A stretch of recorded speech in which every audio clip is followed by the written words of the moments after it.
Astonishing Legends would like to thank New Mood, SimpliSafe, Wondrium, NordVPN, Manscaped, our contributors at patreon.com, and you, our listeners, for making tonight's show possible. Well, folks, it's that time of year again. I get all warm and fuzzy just thinking about it. The holidays are here once again, and we just wanted to say thanks to everyone out there who makes our show possible, which, if you're hearing these words, that's you. We don't take the time you spend with us for granted, and we want you to know that.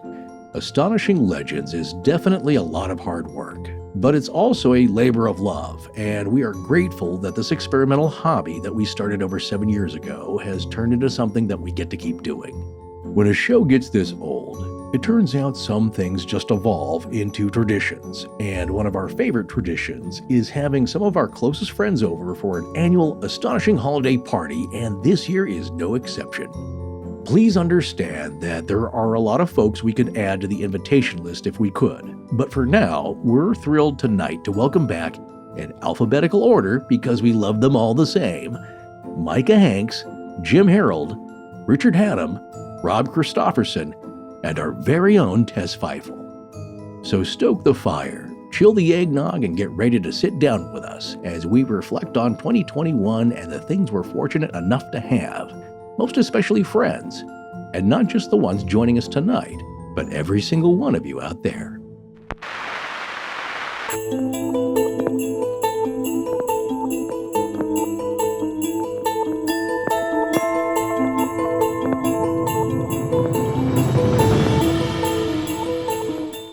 Welcome back to Astonishing Legends. I'm Scott Philbrook, and this is St. Nicholas. Ho, ho, ho! Merry Christmas, Legenders! I'm calling you from somewhere over Kamchatka on a practice run tonight. Trying out a new navigation system on my sleigh, if you believe any of this at all. Join us and some of our very special friends tonight for the 2021 Astonishing Legends Holiday Party.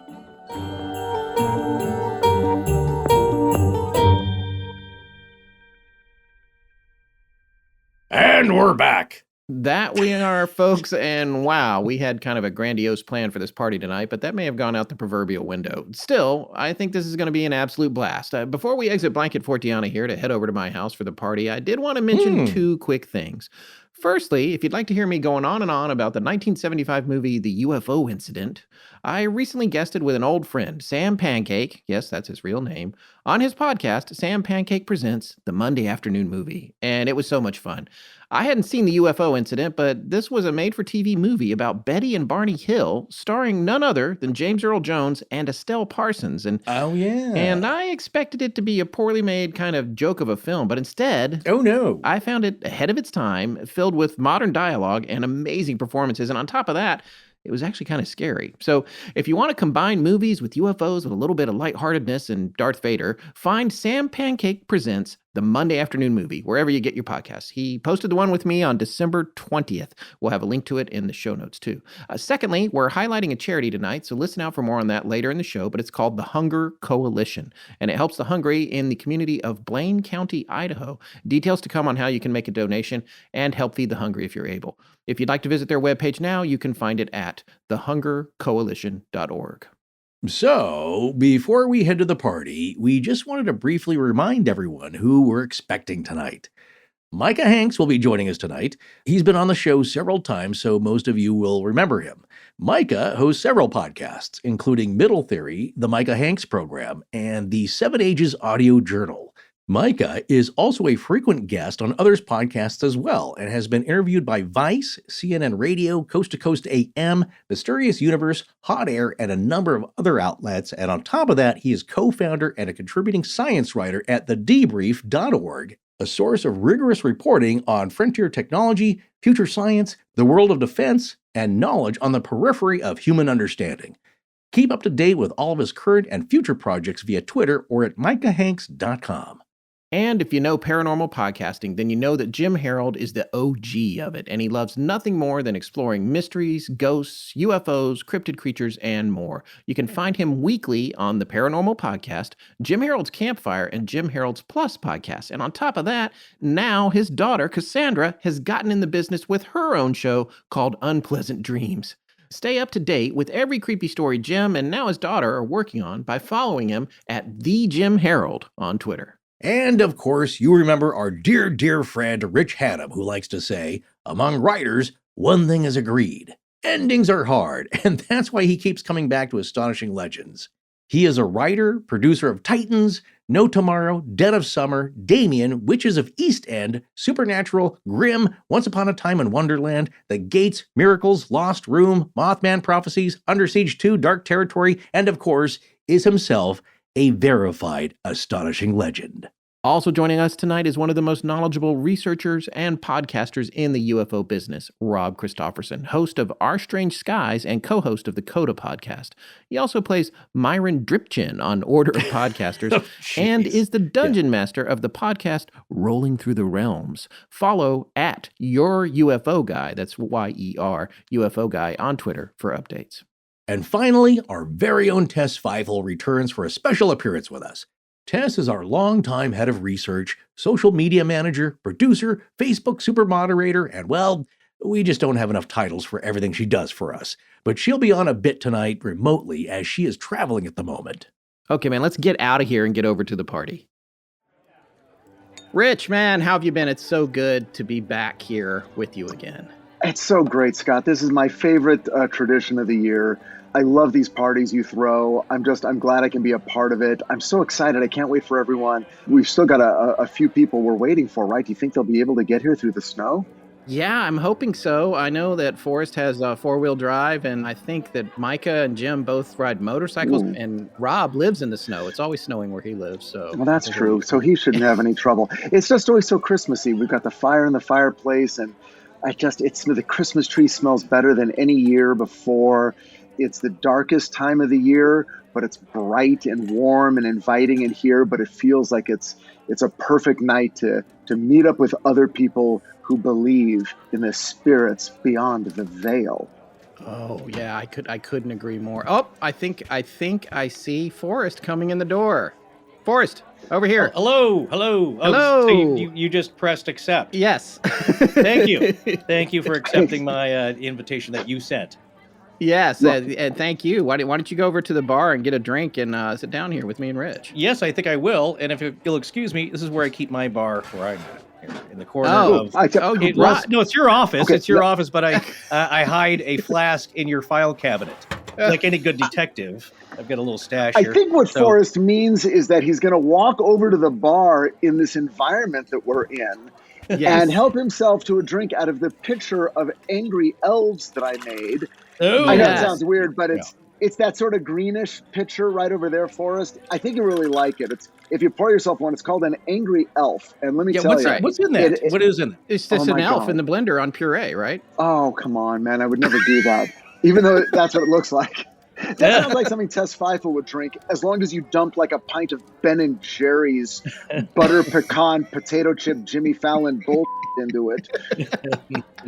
But hey, I wish she was here. I do. I know. And I'm sad that she can't make it this year. Well, I think she might be. She's going to call in, hopefully. Oh, good. Oh, Originally, good. She was planning to attend, but it's my understanding she had a spontaneous trip to South Catalonia. So I'm not sure what's going on. Oh, look, there's Micah and Jim Harold coming in. Oh! Hello, guys, over here. Hello. So glad you can Let me make take your coats and shake the snow off of your coats from the snow from the environment you just walked in from. Yes, it's snow. It's blustery out there, but it's very seasonable. And Scott, I love what you've done with the place this year, particularly with the live reindeer. I think that's a great addition. Yeah, it's good. It's the only catch is finding somebody to clean up after them because they're standing out there for so long. But it's it good is nice compost. To have. Yeah. There's Rob too. Hey guys. Rob, come on over. Hey guys, come on over.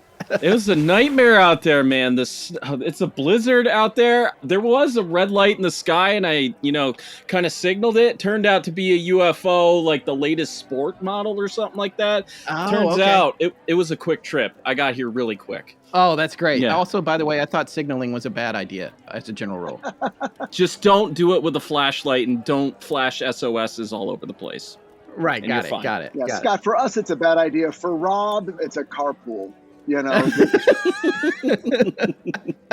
Rob, do you know of a story where someone has tried to signal something with Morse code to a foe and got their attention? Yeah, the Allagash guys. That's right. Did they? They flashed an SOS and then it came and picked them up.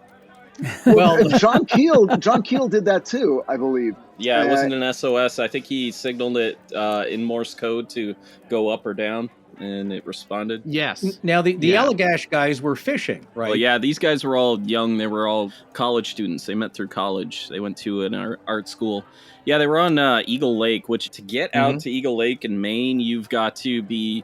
They were partially flown in at one point. They kayaked for days to get up there, but they were pretty isolated, and they ended up doing a bit of night fishing because they just hadn't caught anything that day.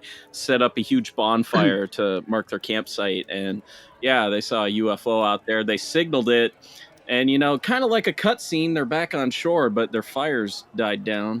Pretty Sounds creepy. like they weren't the only ones doing a little night fishing. Just quickly, guys, my son wants to say hello to everybody. Oh, hey! How's it going, Hello, man? Merry Christmas. Merry Christmas. Merry Christmas. Merry Christmas to y'all. Is it still snowing outside? Yeah. Is the wind blowing? Snowing. Is it really? What else is going on? I don't know. You don't It's know? snowing. Oh, okay, it's just snowing. All right. Well, How's the thanks for how's the coming by. reindeer Are doing? you gonna get cleaned up now? Mhm. Okay. Well, I spilled some wine on me. oh, you did? Yeah. Great. He's getting into the We'll see you spirit. later. Merry Christmas. Loose rules at the everybody. Philbrooks. Merry Bye, Christmas. Rowan. Bye. Don't forget to feed the reindeer. Yeah, Ro, don't forget to feed the reindeer All right. and scoop their poop. Yeah, so the Allagash guys, and we've never covered that story. I mean, it's obviously a famous story, so I know some of the details. But Rich and I covered it together, and we... Yeah, don't worry, guys. Rob and I pretty much did the It's covered? definitive. Yeah. Okay. Yeah, we relived my childhood nightmares because, I was a kid watching that on Unsolved Mysteries. Ruined me for life. Just absolutely ruined me for life. I'm just curious, what would everybody here do if they were in that situation? If you were in a remote place, maybe camping, fishing, whatever, you saw a UFO, you could tell that it was aware of your presence. Would you get out of Dodge? Would you try to engage it? What would everybody do? based on 7 years of doing Astonishing Legends, I would run like the wind as far as I Yep. could, as fast as I could. I have no desire to, I'm with to Scott. interact. I'm with I'm Scott. with Jim and then- Scott. Scott's showbiz instincts would kick in, and he'd remember Sweeps Week, baby. That's the best episode ever. Right. Just take some pictures, get some selfies. Forrest, From a Forrest, distance. that's what Forrest would do. Forrest would whip Yes. out the tape recorder and produce a segment. Well, that would Yeah. yeah. They're either going to take it from you, because here's what I've learned. Just it's so obvious to me. People always ask us, well, how do I prevent a negative spiritual attack or a spiritual attachment or an encounter, more like? And I'd say, just get out your camera, get out your cell phone. That'll chase. It's like, oh no, we can't be on tape. Sorry. Well, I was going to haunt you and ride home with you, then knock a bunch of stuff over later. But apparently, that would be the best evidence ever. Sorry, we're gonna have to cut this short. It's like an otherworldly PR agent. It's like, no comment. No comment. You got the cameras, That's got exactly the right. recorders. From UFO stories that we've heard, and I think this might have been, I still was re-listening, because a few days or a week or so before I'd pick up again Rob's episode on the Tahunga case with the abduction there, and you and Rich were talking about that. And I can't remember, though, if one of those episodes or stories, somebody had a camera and they just took it away from them. Like, did the TV show thing where they take the film and zzz, no Right. photos for you. And so even if you had a camera, they're going to take some. On the other hand, on a third alien hand, they're not always that buttoned up. They don't get everything right. It's just like, it's close enough. Let's get out of here. You think they're a higher intelligence, so I have to assume that they already know your presence, whether you're flashing your flashlight at them or not. They've scanned the area. At least that's what would happen on Star Trek. They just know all the biological entities in the area and all the heartbeats and what species you are. So I must assume. But then again, they do some really dumb, goofy things from our viewpoint. It depends, I think, on the competency of the aliens themselves, because regardless of whether you believe in the Ed Walters story or not, the Gulf Breeze sightings, those aliens were terrible at their job of abducting this man, getting him on board this ship, and he just kept taking pictures of him. Like, they're terrible. Mhm. Get new ones.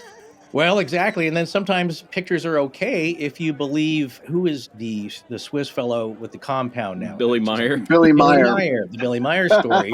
Very Christmassy, silver Christmas ball type UFOs. I always, when I see those photos, it puts a Christmas warmth in my heart. But the best photos, you got to go to John Tenney for these ones because they were the first photos I ever saw of it, is the photos that have one arm in them and it's covered in silver tinfoil and there's a laser gun in it. Those are the best photos. If you haven't seen those, they're amazing. Those are from Billy Meyer? Yes, they are Billy Meyer photos. Okay. All right. Yeah. Well, So, just totally adding validity to his story. Absolutely. if you grew up in the 50s and watched a lot of sci-fi on TV, it's spot on. Buck Rogers, all that stuff. It's right in that wheelhouse. Well, the fact that all of the aliens he encountered only had one arm, and there is a distinguishing feature about Billy Meyer. Mm-hmm. Yeah. I just want to know afraid to ask. one thing is that when you see his ultra-fast one-hand typing, and he only lets you, in the documentary I saw, you have to be about 10, 15 feet behind him, and I just want to see the screen. I want to see if the typing is effective, because I never see him hitting the space, the backspace. Yeah. It just seems like a stream. No. Right. I guess it's a stream of typing. Fascinating stuff, no matter how you slice it. Yeah, and his photos became iconic because the X-Files used them for their promotional stuff. All the posters with, I want to believe and stuff like that out there. Mhm. They're all Billy Meyer photos. Well, That's a Billy Meyer photo? Yes. The main one? Yes. Oh my God, I did not know that. but when was the last year you would have believed photographic evidence? Because I think that year has long passed. I think for me, having worked in post-production for almost 2 decades and watching the evolution of Photoshop and After Effects and all that stuff and knowing everything you can do, and then, God love him, Captain Disillusion on YouTube, just the best YouTube channel ever. He knows After Effects backwards and forwards, all this stuff. He goes and will, anytime something comes out, he'll say, well, this is how I would do it in After Effects. And he shows you or whatever. Yeah. Takes him like 5 Okay. minutes to create something. Interesting enough, Micah and I, this ties into Micah and I, because we used to do a show called The Paranormal Report. And one of the reasons We used to listen to that. Yeah. Yeah, and we did a video version of it too. And kind of one of the reasons we don't do that anymore, or I didn't want to do it anymore, honestly, was because, at least initially, it was a show of clips, of different clips. And it came to the point of like, well, how do I know any of this is real? Or even if something looks good, how do I know it's not faked? And it's just like, I don't want to, I don't want to do this for that reason. I mean, we talked about this, didn't we, Micah? We did, and by the way, I was enjoying myself over here at the bar until you interrupted me. Like that what do you fly got on the there? proverbial wall. I was over here chatting it up with Ingrid Cold, having a good time, freezing, while you guys warm yourselves by your holiday fire. Man, But yeah. 15 minutes in and he's early already. That's What do you right. got there, Micah? Your drink doesn't look like an angry elf. It's got more of a red hue to it. What is that thing? I don't know. I found something over here in the cabinet and poured it into it. I'm not sure really what it is or if it's even consumable, but it's getting the job done. That's what's See, this is what important, right? Mike is the guy you want at a party. I don't know what I'm drinking. I found it under the sink. I love it. Yeah, that's Exactly. And we that's like usually it. Look, when I was a kid, and we wanted to get good and drunk at the holidays, we would, no, actually, I shouldn't say that. I don't want to give anybody any kind of bad ideas. But if this were an alternate dimension and this had actually happened, I would have crawled under the sink and I would have literally combined things until I found something that, had that right kind of coloration I was looking for. And then I would have absolutely imbibed with Christmas gusto. But since we're not doing that, and that's not this dimension, it is the beverage that you brought with you, the pitcher that has been placed over there on the bar. And Ingrid Cold, let me tell you right now, he has a fine beverage he makes himself. It's called Ingrid Cold Brew. You can find this online. Oh my God. He's got the Oh, God. website. Still in He's- time he's- for Christmas, by the way, if you order today. That is the Yeah, $1 million idea. I got to give props to the American Snallygaster Museum for that because, I ran into those gals up there at CryptidCon 2021, and they have all different kinds of chapstick that they sell as part of what they provide. And, I mean, after traveling all weekend and it being cold and rainy in November, I was badly in need of some chapstick and had left mine at home. And so I went over and I said, I need some chapstick. And they said, we have just the thing for you, Mr. Hanks. Check this out. And they hand me their chapstick, Ingrid Cold Brew. And it's a winner, let me tell you. Really? So full props to the Snallygasters for that one. Oh. If this is real, I need some of this. I gotta check this out. Speaking of Ingrid and John Keel, that is one of my favorite anecdotes told by Brad Steiger on Jim's show many years ago during an interview where he was relaying some anecdotes from John because they were close friends back in the day. And the one that kind of freaked me out, I suppose it freaked both of them out, hearing about it, is that when John Keel was told to lay off of investigation, he claimed, I guess through Brad Steiger, because he's telling the story, of course, that 3 guys mysteriously and suddenly appeared in his apartment with the door locked, of course, just in his living room, and told him to lay off. And I don't think that they, at least from Brad's description, weren't totally men in black with the trench coats and the black fedoras, more probably normal looking, quote unquote, which may have prompted this next thing where John says, well, how did you get in here, first of all? And what are you talking about? And who are you? What's your authority? And at that point, one of the guys goes into his kitchen, reaches under the cabinet, the kitchen sink, into the cabinet, takes out a jug of... I know what he was going for. well, without Micah's trimmings of a little bit of Clorox, plus some coloring perhaps, and some Mr. Clean. The guy just picked up a jug of bleach and started chugging it. And that's John's bleach that he had bought, not the bleach that he brought. You're drinking my bleach. It wasn't prop bleach. Yeah, it's like, I brought bleach that I'm going to drink now and prove to you that I'm not human. And it is bleach. No, he went in, started chugging it, and John was like, okay, you're weird. Wait, hold on. He thought that was weird. John Keel thought that was weird. Yeah. Because it was his own bleach, and also he didn't have any mixers with it, just straight. Which who does that? I just want to say one thing real quick. Brad Steiger, one of my all-time favorite. Oh yeah. I say a drink to Brad. Yes, a toast to Here's Mr. to Steiger. Brad. Absolutely. You know, I'll tell you something about Brad Steiger also really quickly. To your point, Forrest, Brad did know a lot of those icons, those luminaries. And, you know, when I was like 24 years old and working in radio, Brad, I reached out to him because I was interested, of course, and still am, in the idea of Sasquatch, as Astonishing Legends listeners, of course, will know.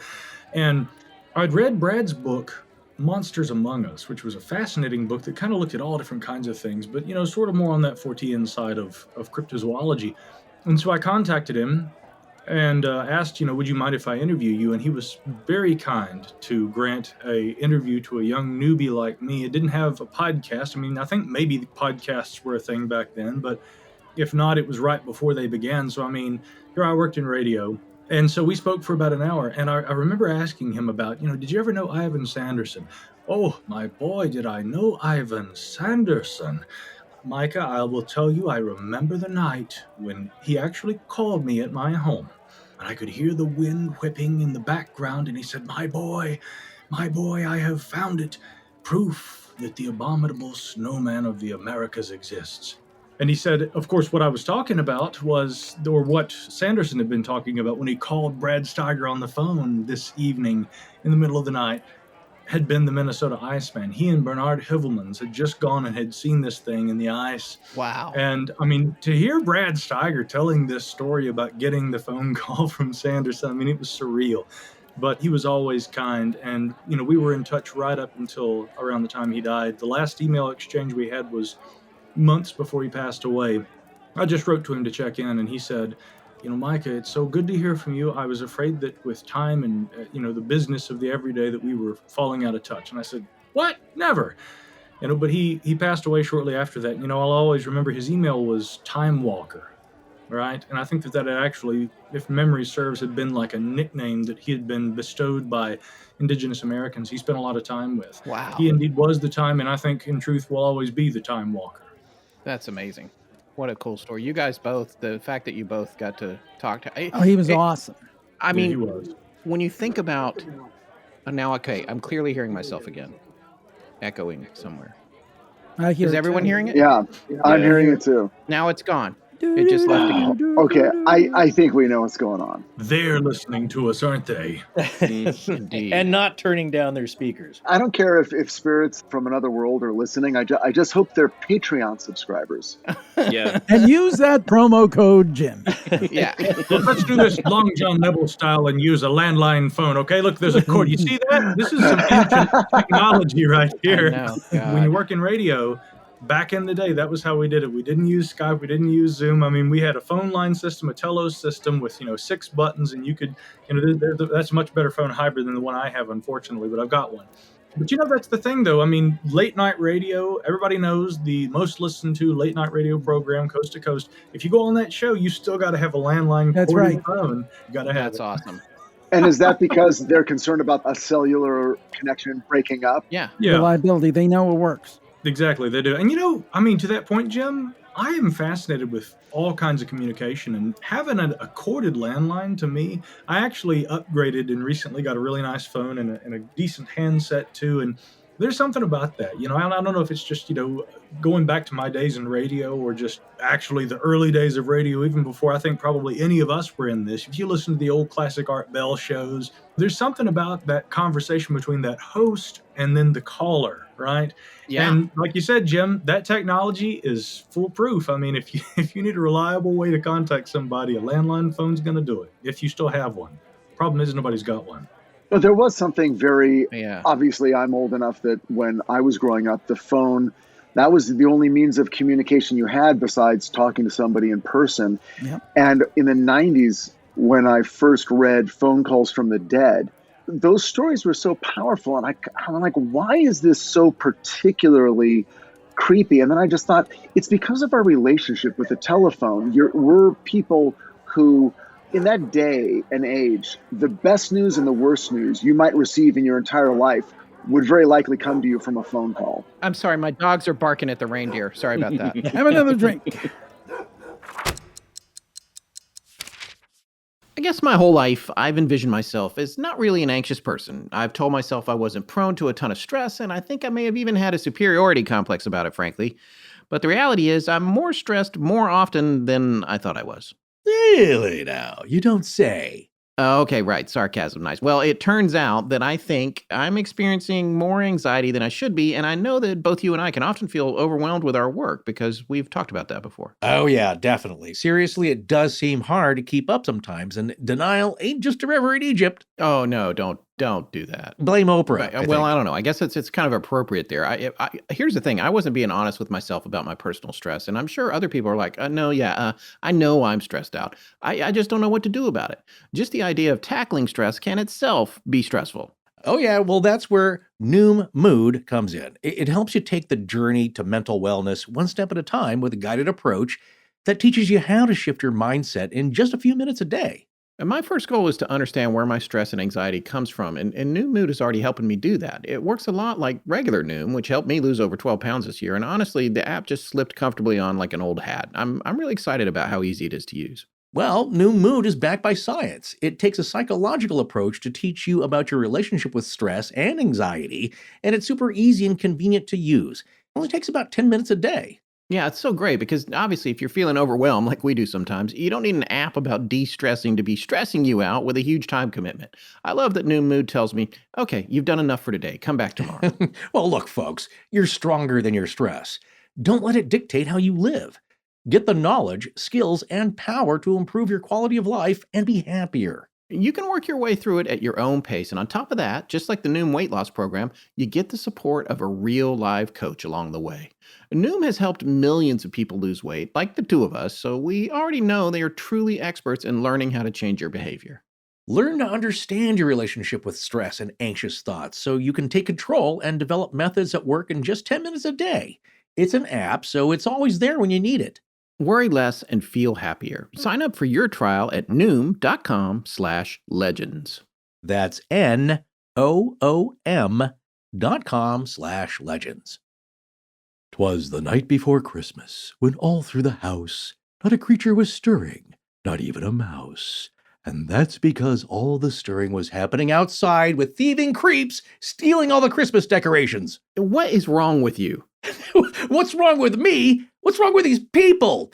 Seriously, what kind of a scumbag do you have to be to steal decorations or gifts off the porch, or worst of all, violate the sanctity of someone's home by breaking and entering, or worse? You seem kind of fired up. Well, yeah, that kind of stuff steams me, as it should you. But I was watching yet another news story about people stealing stuff out of a yard, and the poor little girl from the family who lived there was scared because she thought they might steal her too. And I guess it made me sad as well as mad. Children should be nestled all snug in their beds with visions of sugar plums dancing in their heads and not visions of criminals. Oh, you know what? I agree. All kidding aside, as a parent and a spouse, my family's safety as well as our property is my number one concern. And if you out there have ever wanted to make your home feel safer, there is no better time than now. Because this week, our friends at SimpliSafe are giving Astonishing Legends listeners early access to all their holiday deals, 40% off their award-winning home security. We love SimpliSafe because it has everything you need to make your home safe. Indoor and outdoor cameras, comprehensive sensors, all monitored around the clock by trained professionals who send help the instant you need it. Since I installed my SimpliSafe system myself, I've honestly never felt more secure. And I love that I can control the system while I'm away with just a phone app. It's also affordable. You can get a complete home security system starting at just over $100. These are SimpliSafe's biggest discounts of the year, so don't wait. There are no long-term contracts or commitments, and all that's a great reason why U.S. News & World Report named SimpliSafe the best home security system of 2021. The peace of mind you get with all of that, you can't put a price on. It's also super simple and easy. You can customize a system for your home online in minutes and even get free custom recommendations from SimpliSafe. Take advantage of SimpliSafe's holiday deals and get 40% off your new home security system by visiting simplisafe.com/AL. Again, that's simplisafe.com/AL for 40% off your entire system. This is Taylor in Dallas, and when I'm not sipping dirty martinis with Bigfoot, I'm listening to Astonishing Legends. Now let's get back to the show. Rob, I have a question for you. In all of your shows and stuff that you've done, whether you've talked to people either on the air or off, who was the person that left the biggest impression on you or that you interacted with besides Rich Hatem? Okay, he's the top of our list, but thanks, guys. I think the one that really impacted me, there are three cases in particular kind of speak to me in terms of the credibility of the people involved and just the reliability of them. First is when we were deep diving Lonnie Zamora. Oh, yes. You couldn't shake. That guy was clearly shaken by what he saw. It startled him, but he went over every detail, moment to moment to moment to moment, because that's what he was trained to do. And through that, he became one of the most reliable eyewitnesses. He's top tier for me. The second one is Herbert Schirmer. Herbert Schirmer's about as down to earth as you get. And there's a YouTube clip of him giving a presentation about what happened to him. It's just very by the book. He goes through hypnosis and he recounts spending about 20 to 30 minutes aboard a UFO being shown around. There's this great line that these beings, they were very human looking. They had this insignia on their uniforms that had kind of like a snake on it. And they said, "We want you to know us, but we don't want you to know us that well." Basically, that's what they got at. And the thing about Herbert Schirmer's case is the ridicule that man experienced is probably greater than anybody, because in Ashland, Nebraska, where he was from, the townsfolk there literally took a mock dummy, shot it with put bullet holes in it, put fake blood on it, and they strung it up in the local cemetery. Oh, when he went to Boulder, Colorado, because this was during the time of Project Blue Book, this is when the Condon Committee starts coming in to handle the UFO investigating. And he goes in for regressive hypnosis. The town people in Boulder, Colorado blew up his car with dynamite. Oh, man. What is that? What is that about? What is that reaction people are having? I don't know. And the thing is Herbert Schirmer had a level head about this the entire time, because when he was talking about the dummy that they strung up, he's like, "It didn't offend me. I thought it was kind of funny." Is this common? I got to say, I haven't heard a ton of people, people coming forward and having such a negative reaction. Have you guys? Betty and Barney Hill didn't have that. Betty and Barney Hill kind of got doxxed by John Luttrell, who, if I remember correctly, Barney Hill had hired a lawyer to stop him from publishing the story, but by the time it was too late. But people weren't hanging them in effigy. And yeah. Before you answer, and Forrest, I want you to, I know you're about to answer this question, but also just quickly, for people that are listening that might not know who Lonnie is, can you do like a 2-sentence thing on Lonnie's experience? Sure. So Lonnie Zamora, he was a police officer in Socorro, New Mexico. And in April of 1964, it was around 5:45 p.m., he had just, car had passed him going really fast, so he decided to chase it. He was going to give him a ticket. And he ends up hearing this roaring sound, and he sees this kind of like flame in the sky. And he thinks it's the mayor's old dynamite shack that's about to blow up. So he drives over in the direction, and in this arroyo, he sees an object on the ground. At first, he thinks it's an overturned car, but once he gets a better look at it, he sees that it's an egg-shaped object that's laying on the ground, supported on legs. He ends up seeing 2 short people outside of this thing that quickly turn around. He kind of loses sight of it for a second, but they get back in their object. This thing lifts up in this huge roaring fire. It eventually gets to a certain point in the air, the fire shuts off, and this object streams away. So that's Lonnie Zamora. Herbert Schirmer, he was a police officer with the Ashland, Nebraska Police Department. His sighting is fitting for a Christmas episode because it happened December 3rd, 1967. So he was out on patrol. I believe he was on the edge of town near these 2 gas stations. And he sees what he believes is a truck lights. It's just these red lights parked a few hundred feet away. So he goes and he investigates it, and he realizes that it is a disc-shaped craft that's just kind of sitting on the ground there. And a few seconds later, this craft shoots this red light at the ground. It lifts up, making this like huge whistling sound, and it shoots off.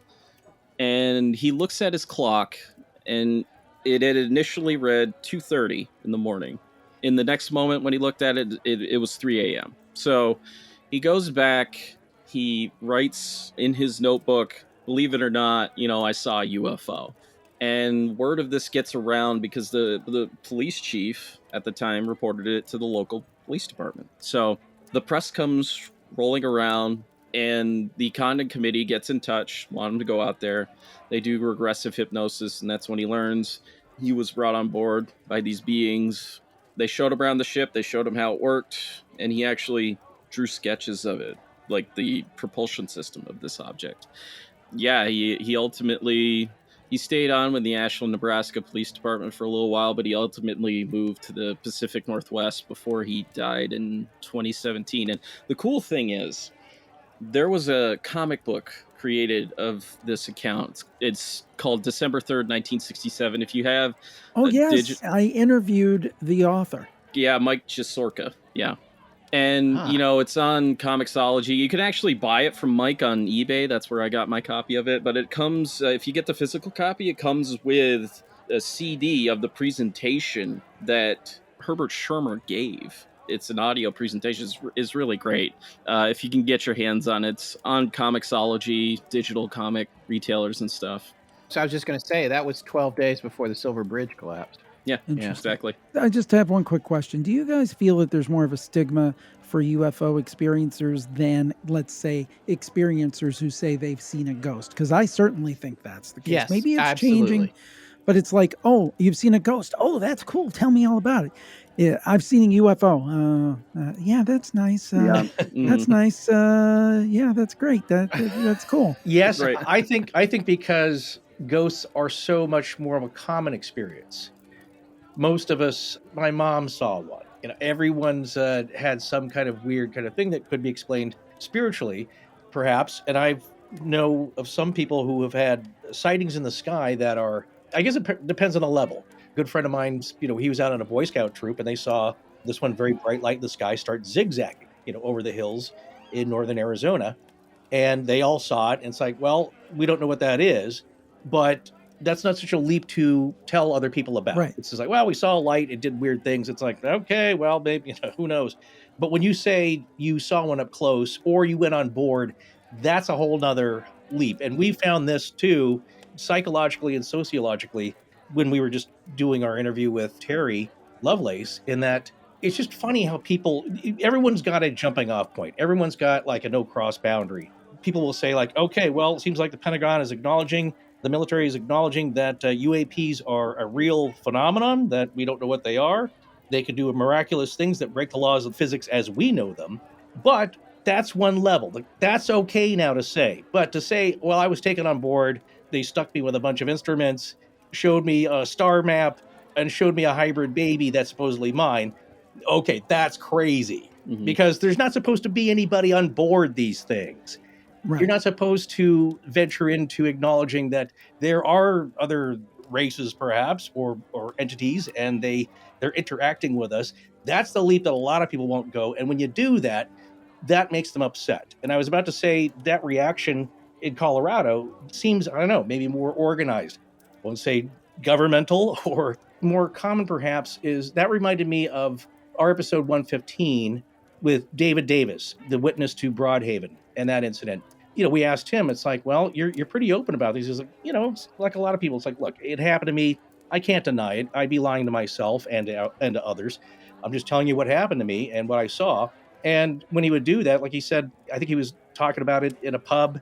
Somebody overheard him and then punched him in the face.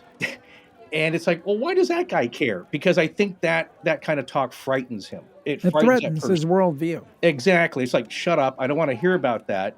Either you're a liar or you're crazy, or if it's real, you just blew my mind.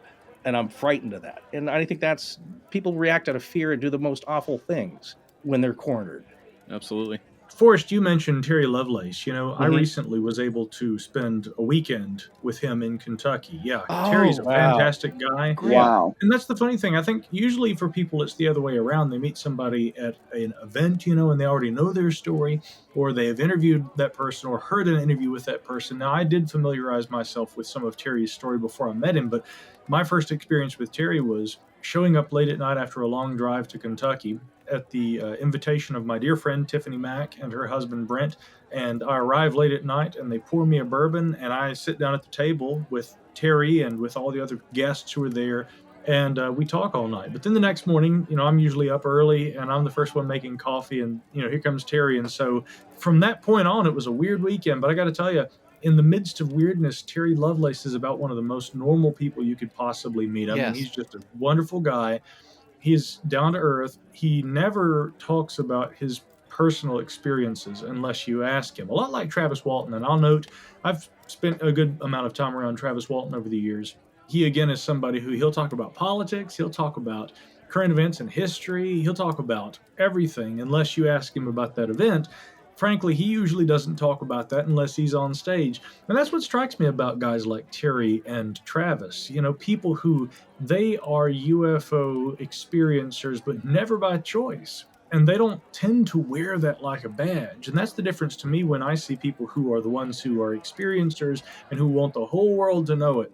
And then the people who just happen to have had an experience. Terry seems very much like one of those, but just to your point, it's interesting to hear that you guys had spoken with him because I haven't heard that episode yet. He seems like a fantastic person and just about as down to earth as you can imagine. And yet, if his experience is true, that steps over into an area of reality that most of us don't get to experience, but which increasingly with time seems to be apparent. And that's all the rage these days, isn't it? At least in the area that I operate, UFOs, UAP, that dialogue has changed. We had him on for the first time 2 years ago, and then we just had him back. And we recorded him for 2 parts. The first one was our last episode, and the other one's coming out as we're recording this. Surprise, folks, where the Christmas party's a little bit before Christmas. What? The Terry Lovelace Part 2, which is his second appearance, is coming out in 2 or 3 days. And it's stories from his latest book. And one of them is one of the craziest stories I've ever heard, ever. Well, as far as crazy stories that Terry might tell in the future, I might have one that I could share with you, and I could keep this brief. But often when people ask me if I've had any paranormal experiences, I tell them, no, I'm the most boring guy in the world. as far as my own experiences, who looks at the most interesting experiences other people have. But so I went to this event up there in Kentucky that I was talking about where I met Terry. And of course, Terry Lovelace would be the guy who accompanies me to investigate some potentially valid paranormal phenomena, right? Yeah, So that's great. what happens is we get there, and I haven't told this on any shows or anything. So this is, as This usual, is an a exclusive. Astonishing Legends first. Yeah. Christmas party exclusive. Yes, it is indeed. Yeah. So the following morning after I arrived in Kentucky, my friend Tiffany's husband, Tiffany's my friend of many years. You know, this is funny enough, the first time I'd met her husband, Brent. They were married, I think, just a couple of years ago, and we were very fast friends. He and I were talking. We have a lot of mutual interests, Brent and I, and so, you know, we were catching up and talking. And he said, and by the way, there's some muddy footprints that were left on the patio downstairs. You ought to go check those out because something seems to have walked onto our downstairs patio outside, left footprints all over it. And I was like, oh, well, okay, cool. You know, I'm thinking it's going to be some wildlife. I said, Terry Lovelace, you want to just come with me and we'll go down? So, of course, Terry joins me. And so we go downstairs and we walk in onto the patio. But what is immediately apparent, and I've got photographs of these footprints, they appear to be human. They're fairly small. The mud is caked such that a lot of distinctive characteristics aren't apparent. But again, it's obviously, let me give a bit of brief background. I'm not an expert, but I have studied as what you might call an avocationalist, a dedicated amateur. I've studied tracking, man tracking, and also animal tracking.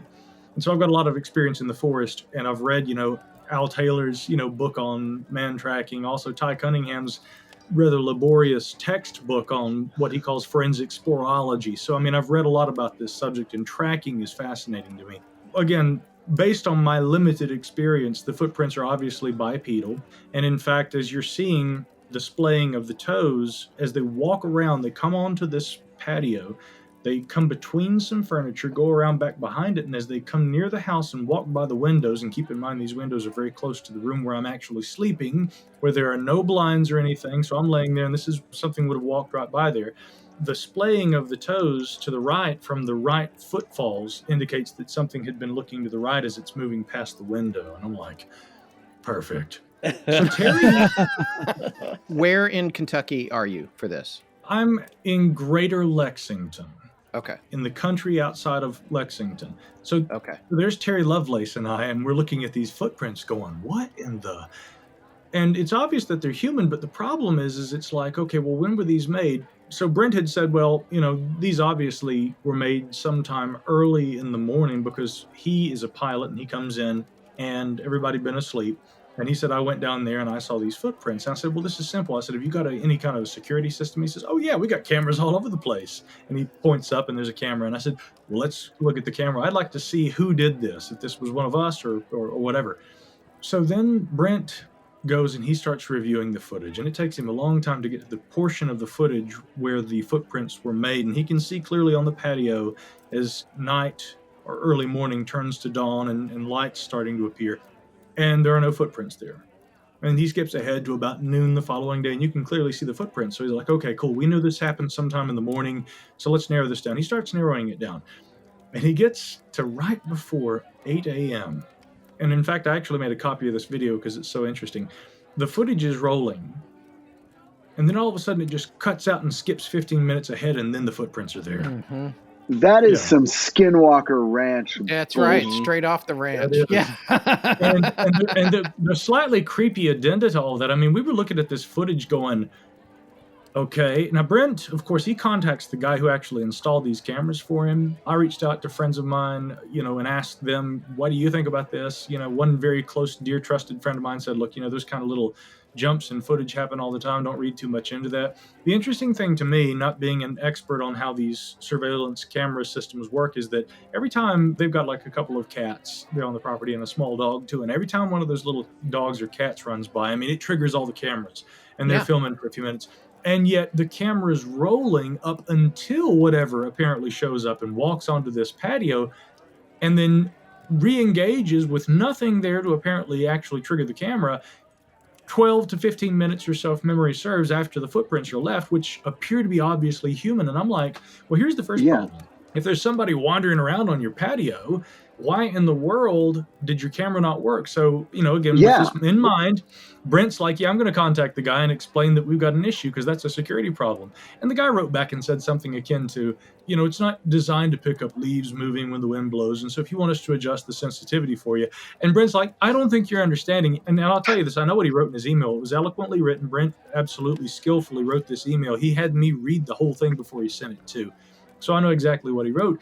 And Brent wrote back to this guy, look, no, I'm not telling you that, leaves are blowing and picking up something. There was somebody on our porch who left thick, muddy footprints and the camera stopped working. What's going on? So I'm driving back from Kentucky on my way home and Brent sends another photograph. And this time he shows another footprint that had been left on a water plate, covering like a water line out in the yard. And I'm looking at it. And again, the distinctive characteristics they are ambiguous at best, but I will say that what appear to be toes and bare aspects of a human foot are implied in the print. And I actually brought that both to Brent and Tiffany's attention.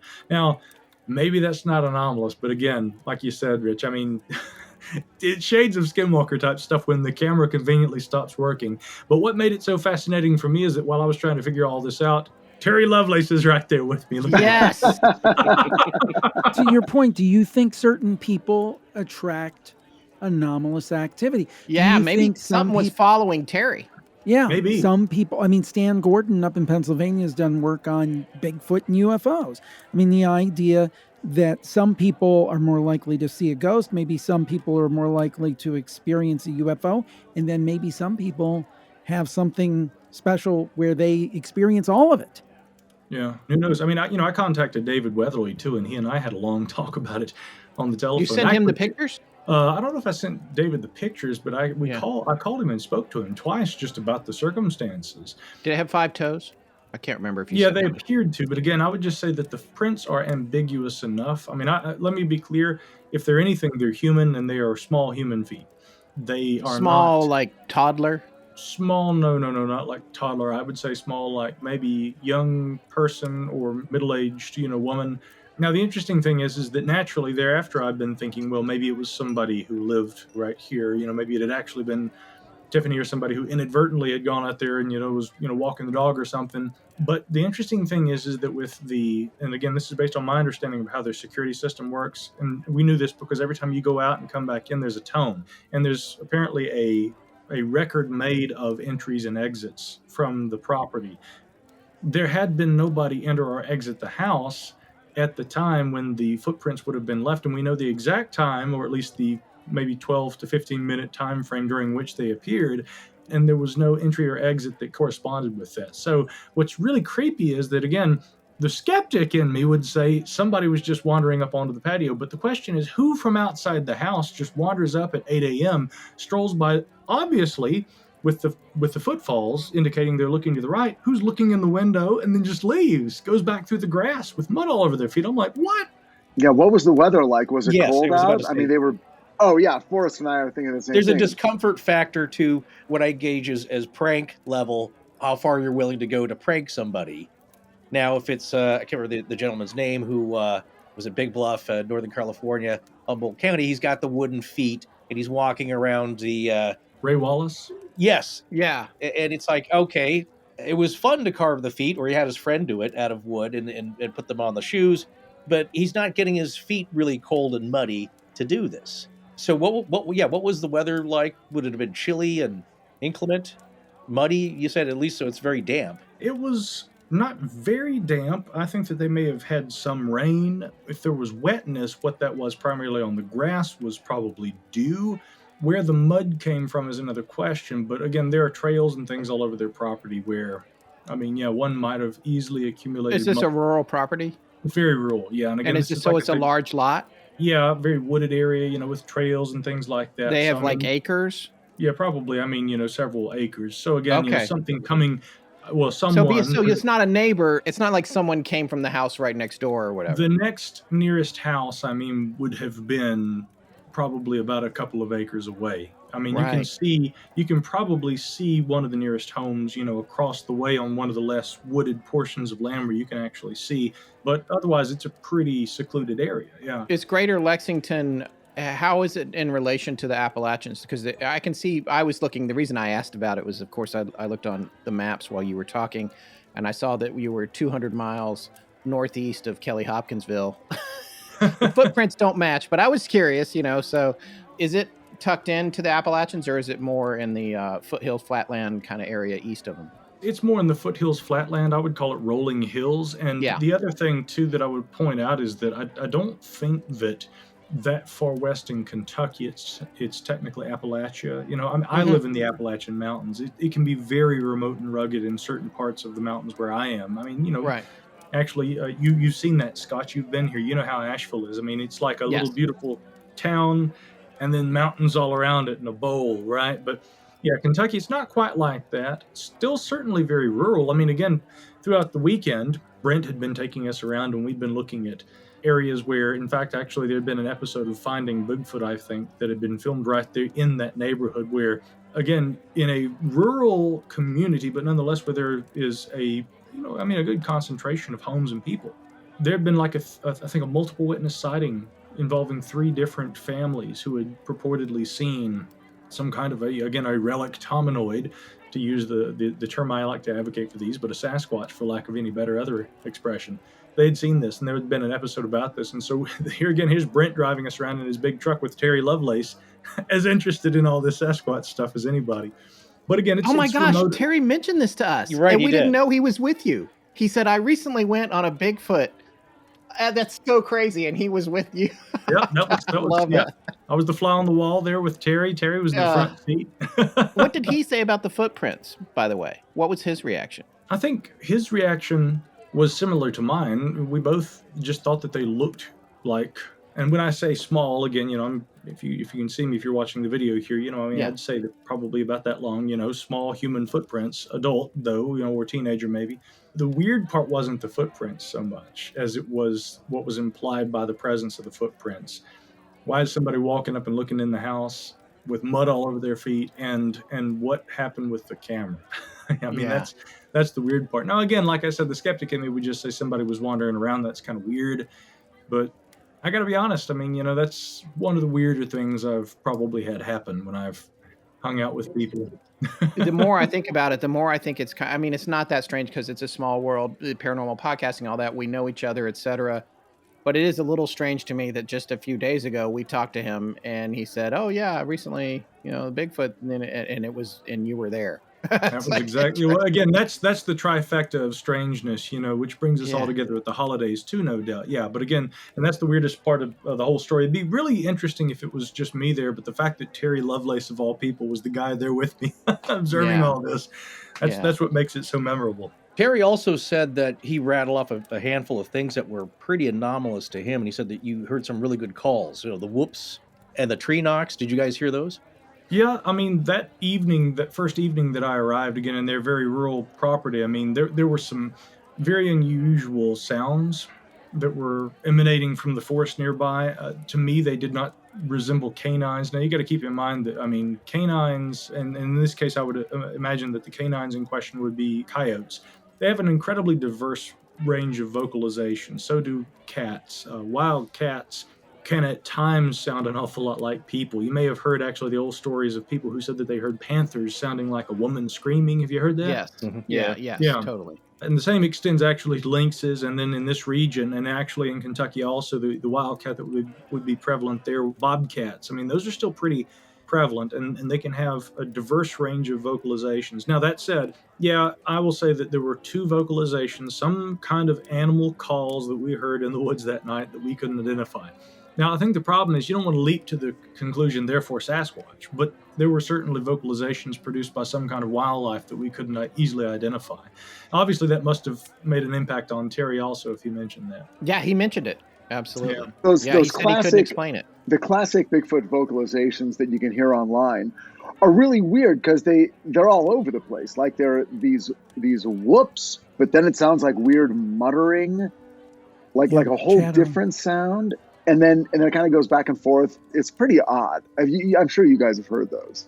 Oh yeah, the ones that are the weirdest to me, though, Rich, actually are the ones that have a musical quality. You know, I mean, I have a whole separate like podcast that deals with the Sasquatch question and tries to approach that scientifically. And again, Dave Ellis with the Olympic Project and Julie Wrench, who's actually a North Carolina-based researcher who lives down near the Uwharrie National Forest. I mean, again, when I was a kid growing up the road, right up the road here, dude. Exactly, it's right near camped you, in Scott. it recently, by the way. Okay. So next time you go camping there, call me and let me know, and I'll drive down because it's just a few hours. Yes, right in your backyard.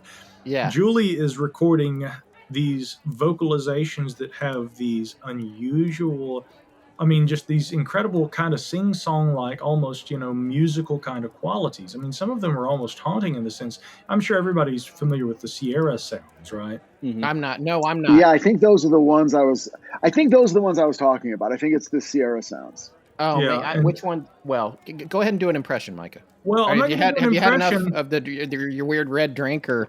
Yeah, this stuff's doing me well. This stuff's doing me real good. You know what I'd actually like to do, and I don't think that Dave and Julie would mind if I just played one of these because we play it one of my shows.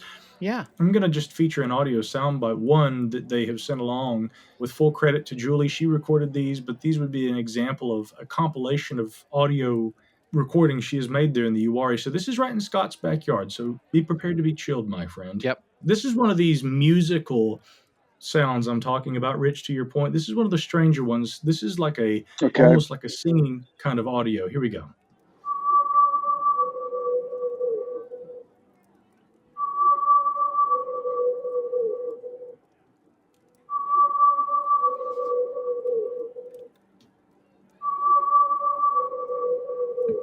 Were you guys able to hear that okay? Oh, yeah. Yeah, but what the heck was that? Julie recorded that? Yeah, Julie Wrench. Because I think she could probably license it to Billie Eilish for a couple $100,000. Right. if that's an animal call, I mean, what I'm saying, I think it's important to make the distinction between saying, okay, oh, wow, that's Bigfoot.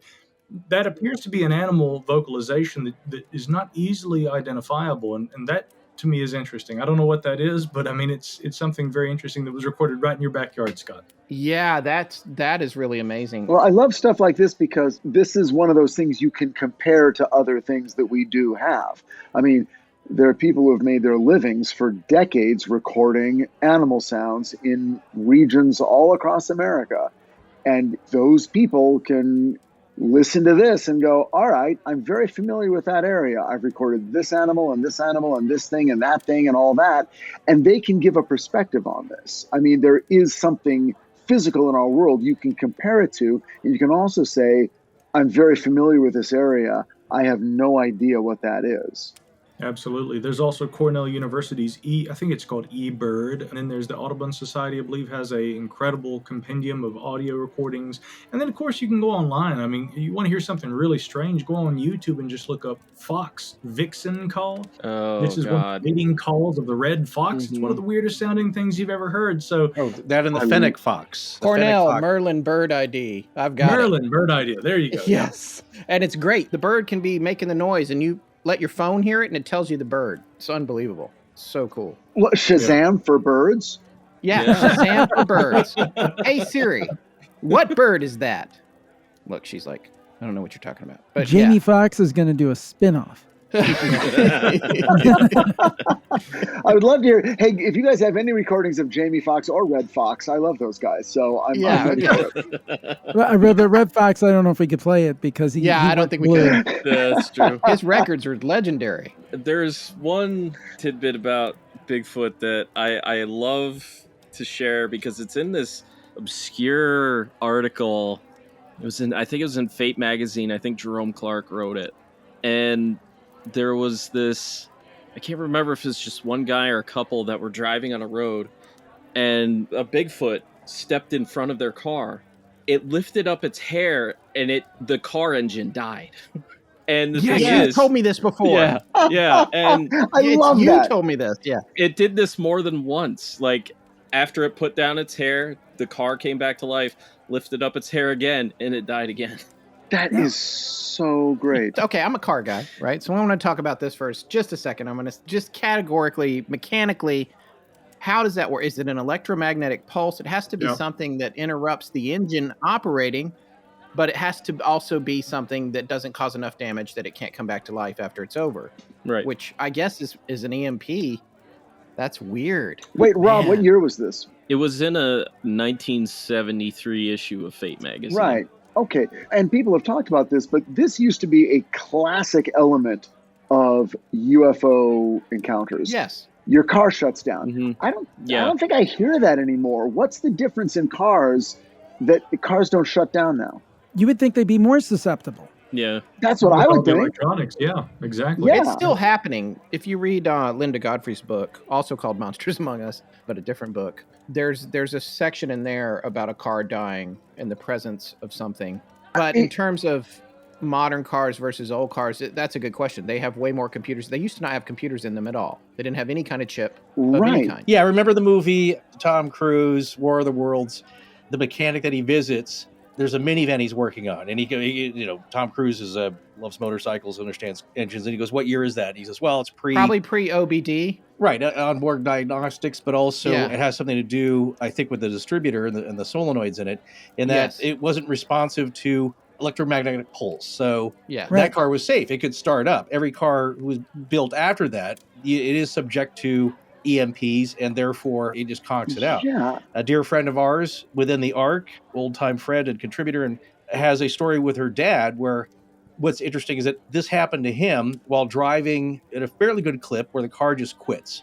And he's freaked out. He pulls over, and then some time passes, the car starts up. The thing that I didn't get from the brief description was that he saw anything, or he got out and looked and saw any kind of lights or anything. It was just that phenomenon where suddenly the car conks out and then miraculously starts up. Now, what we know is that the car will not start unless you turn the ignition key again. Once it's off, unless, of course, it's an older car, you can push start it. That'll get the motor going, but that wasn't the case here. The car just started up again. So some strange phenomenon happened, but he, I guess, was out of probably a good caution of not wanting to see what it was and beckon anything.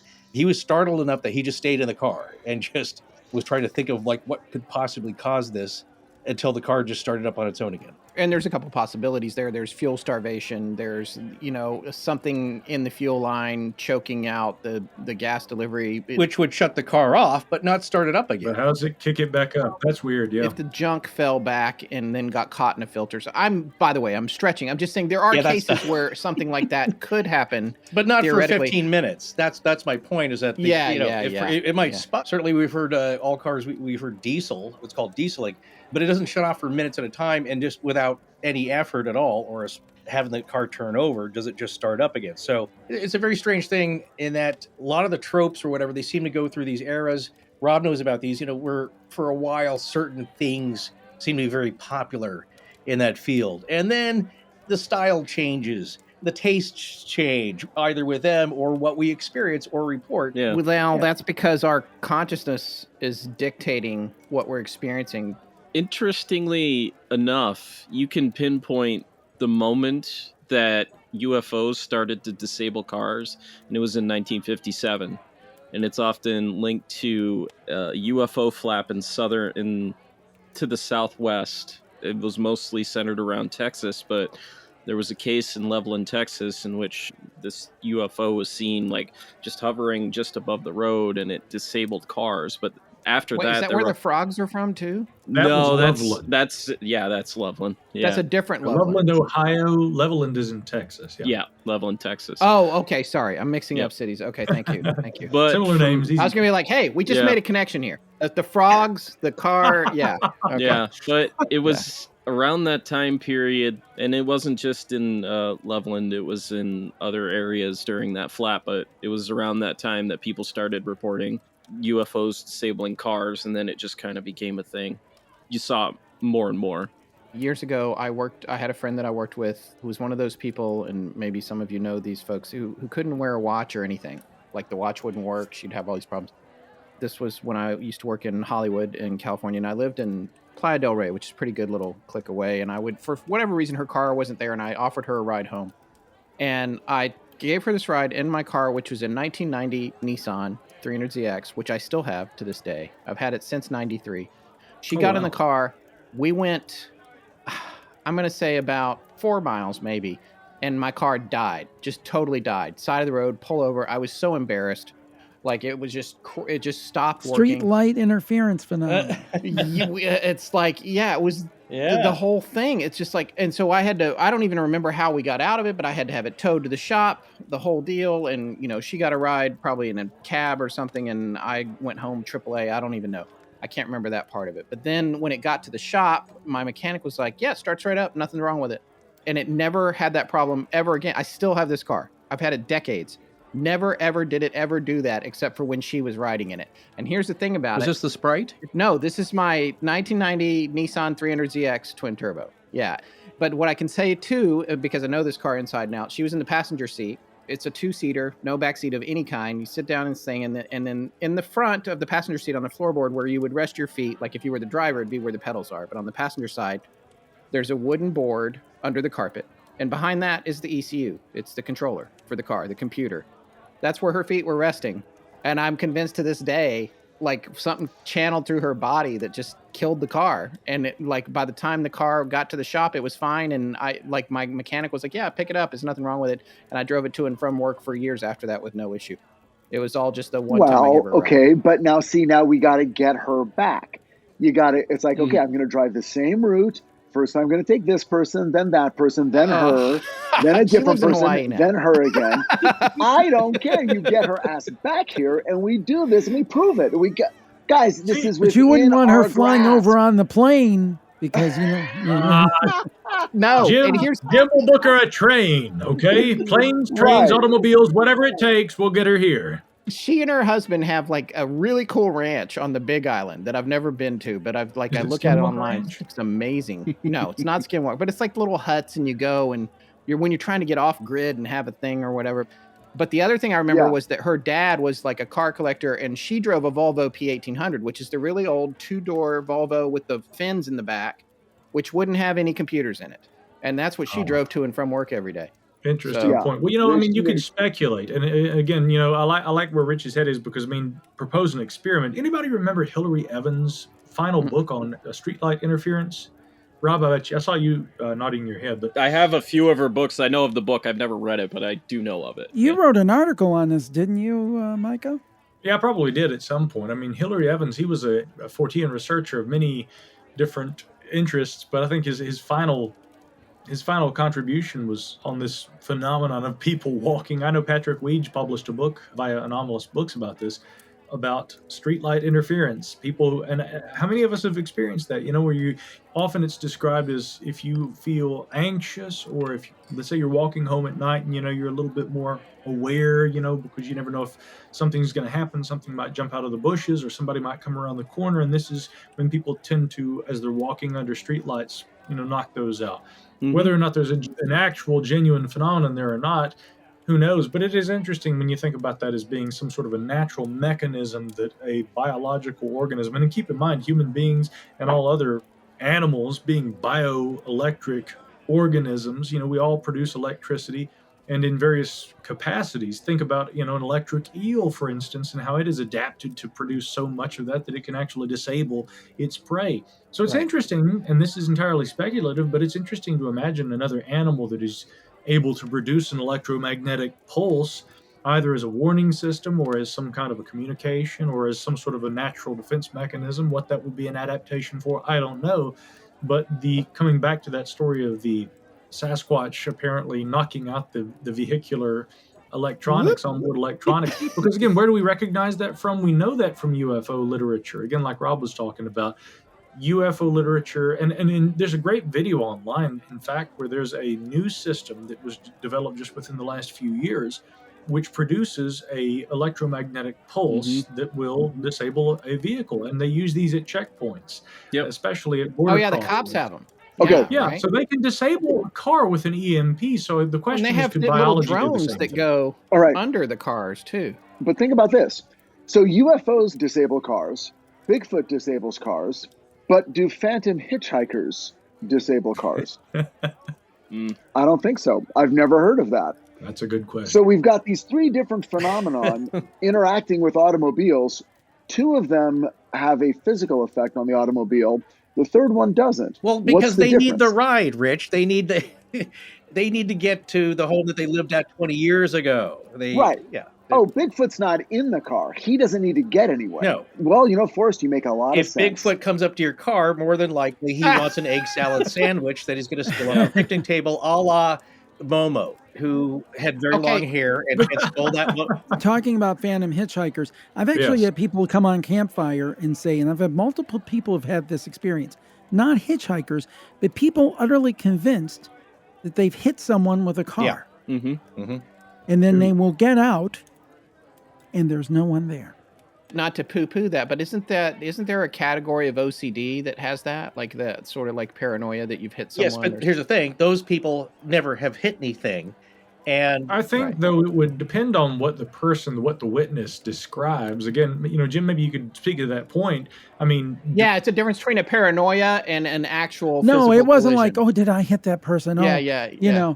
No, it was like, literally, somebody walked in front of my car. I swore I hit them. Yeah. I got out, and there was no one there. And I've had at least 2 or 3 people say that. And that made, when Rich said about phantom hitchhikers, that's taking it to another level. Like, oh my God.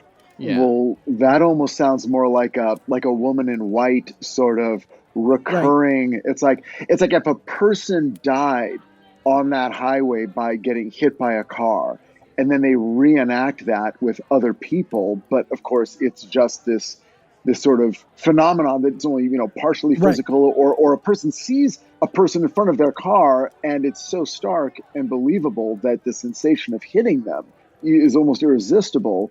That's really weird. That's a part of the book, The Shining.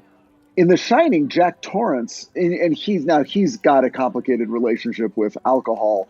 So there's a lot of ghosts in his past. But one of the things that haunts him is this incident that occurred to him in the past where he hit someone. He's sure he hit them.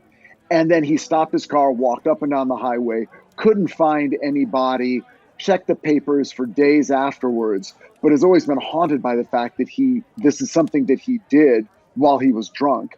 And it's the scariest thing. I mean, that's the scariest thing, because anyone who drives, that could happen. Yep. Scott may have hit a ghost dog. I was maybe going to tell that story, but I was trying to figure out what parts to redact and how to redact them. Just tell. To protect the innocent. This is a 2021 story, though. This fits. Yeah. I did feel like as we continue here, working towards the end of the show and in the evening, maybe everyone can talk about something they want to look back on from this year, whether it was an episode of your own show or some other thing that happened or whatever, just to turn the corner a little bit. I was with family. We had a gathering, we're eating, having some drinks, and somebody I'm going to have to anonymize some people. So somebody in the family was telling a story about their grandmother who, when this person was very, very young, the grandmother accidentally ran over some kittens crossing the road. And this would have been in the 70s or something. This isn't feeling very Christmassy. Very devastated. It's not a Christmassy story. Devastated, pulls over, gets out to confirm whether or not this had actually happened, and it had happened. But the grandmother had a personality type that was about, just kind of an extreme control personality. Just like, you ever tell anyone this ever, I'll be so mad at you. To the children that were in the car, don't ever tell anyone this happened. So the children never told the story until this night, about 6 months ago. Told the story and talked about how the grandmother was like, don't ever tell this story. Whatever. So that was fine. So then I went to drive home with this person. It's becoming increasingly obvious who it is. And as we're going home from the house where the story was relayed, we're on a road that I drive frequently. We're visiting family back and forth on this road. And it was late at night, and not super late, but pitch black out, and a little dog came out of nowhere, out from under a guardrail in front of my car, and I hit it, and I hit it good. Ooh. And my car is a Land Rover. It's kind of a tank. Oh. And it was a little pug, had a harness and everything. Oh. It clearly had gotten out of either someone's house or the back of their vehicle or something, and it ran and it went under, and none of my tires hit it, but it definitely was involved with the chassis of the car. I, of course, didn't want to cause, there was traffic, we were going 65 miles an hour probably. So I didn't slam on the brakes or anything. I didn't want to do a panic stop and cause a worse situation. So I'm like slowing down. I get over and pulled over to the shoulder. And then I just am sitting there, and someone else pulled over because they saw it. They pulled over behind us and came up to the car as I was sitting on the shoulder, because I was just holding the wheel. I was in shock a little bit because I just felt absolutely horrible. I still feel horrible about it to this day. No idea where it came from. In the section of the highway we were in, there's houses, but they're pretty far away. It's not like a residential area. This is it's North Carolina. Micah knows. It's like between the towns. There's not a whole lot going on. So couldn't find it. No idea. There was no way to go back and look for it. It's 65 miles an hour. By the time I pulled over, I was probably another fifth of a mile down the road. Did you look in the rearview mirror as you're going? Is it just as a reaction or reflex to see behind you to see if you could see the dog? No, because after it happened and I knew that I was kind of in an emergency stop situation, my primary concern was my own family in the car and not causing a pile up on the freeway. Right. Because I'm always training myself for a long time now. It's like if you hit a deer, if you hear something, or something runs in front of you, evaluate the circumstances, because it's probably better to hit it than do something panicky and wind up hitting a tree and hurting people in the vehicle or whatever. So I did not look back, but like I pulled over, I did, like I got out, I'm looking in the woods, but like there's nothing. There was nothing on the freeway. There was nothing, whatever. It did make a noise. I know it wasn't spectral. Then I got back in the car, and the person who had told the story earlier was like, she told me never to tell that story. That was the same night that the story got told about the kittens. It's not like I've been driving decades. And obviously, over the years, I've hit a squirrel here and there or something like that, but nothing like this. And it was the same night that story got imparted over a meal. So it was a little bit weird. That's a synchronicity, if nothing else. Yeah. Hey, thanks a lot, Scott. Look, I got to go. This has been great. Merry Christmas. Merry I'm Christmas. going to go jump off a building right now, but hey, Merry Christmas, everyone. Okay, No, wait. Rich has to write an episode of Titans where Crypto kills about 25 cops. God, I love Crypto. Listen, that's what he's doing. There's a possibility this animal survived. It may have just tumbled. I don't know for sure. There was no blood. Right. There was no... Scott, you better hope it didn't survive. If it did, it's coming after your ass. It's V for Vendetta. It's mutated absolutely into horrible. a beast. Horrible. I've seen this firsthand where animals were hit square on, and I'm talking like 70s cars with a steel bumper, and they're banged up, maybe had a broken leg, but totally survived. This happened to the dog of my only other paranormal story, really, where their dog got out and just was goofing around. He's kind of a wild thing. Got hit by a car and came running back home because it's like, okay, I'm done being a goofball and exploring. It was totally fine. The dog just came running in, and then 10 minutes later, a car pulls up, person gets out. They're like, oh my God, I follow this dog. I'm so sorry I hit your dog, and it just ran out and I couldn't stop. And, they looked at the dog. He's totally fine. I mean, he's a big, goofy, dumb dog. But like I said, I don't know if I killed this thing. I don't know. Here's my other quick question. If I killed it. Going along the line that as this other person you were writing with is implying that it is a message of you shouldn't have done that. I shouldn't have told that story. Yeah. Then you have to extrapolate that the person who sent the message, who gave the warning, then sent the message, would be callous enough to send a dog in harm's way to make a point. Again, keeping a lot of things anonymous, that tracks. Okay. Oh. and wish there's your Merry Christmas good vibes. Yes. I found the coolest course ever on the Wondrium app. Oh, yeah? Well, what's it about? Freaking robots are soon to be evil overlords. Wait, what? No, I'm kidding. They're not evil overlords. Okay. They're pretty amazing. And the professor teaching this course, robotics, has got to be one of the coolest dudes in the field. His name is Dr. John Long, and he's a professor of biology and cognitive science. Get this, he has a PhD in zoology from Duke University, and now he teaches at Vassar College, where, among other things, he's the director of their interdisciplinary robotics research laboratory, which he helped found back in 2003. Oh, very cool. But zoology? Okay, what's the connection? It's brilliant. He studies animals so he can learn from them how to build better bio-inspired robots. It's truly fascinating.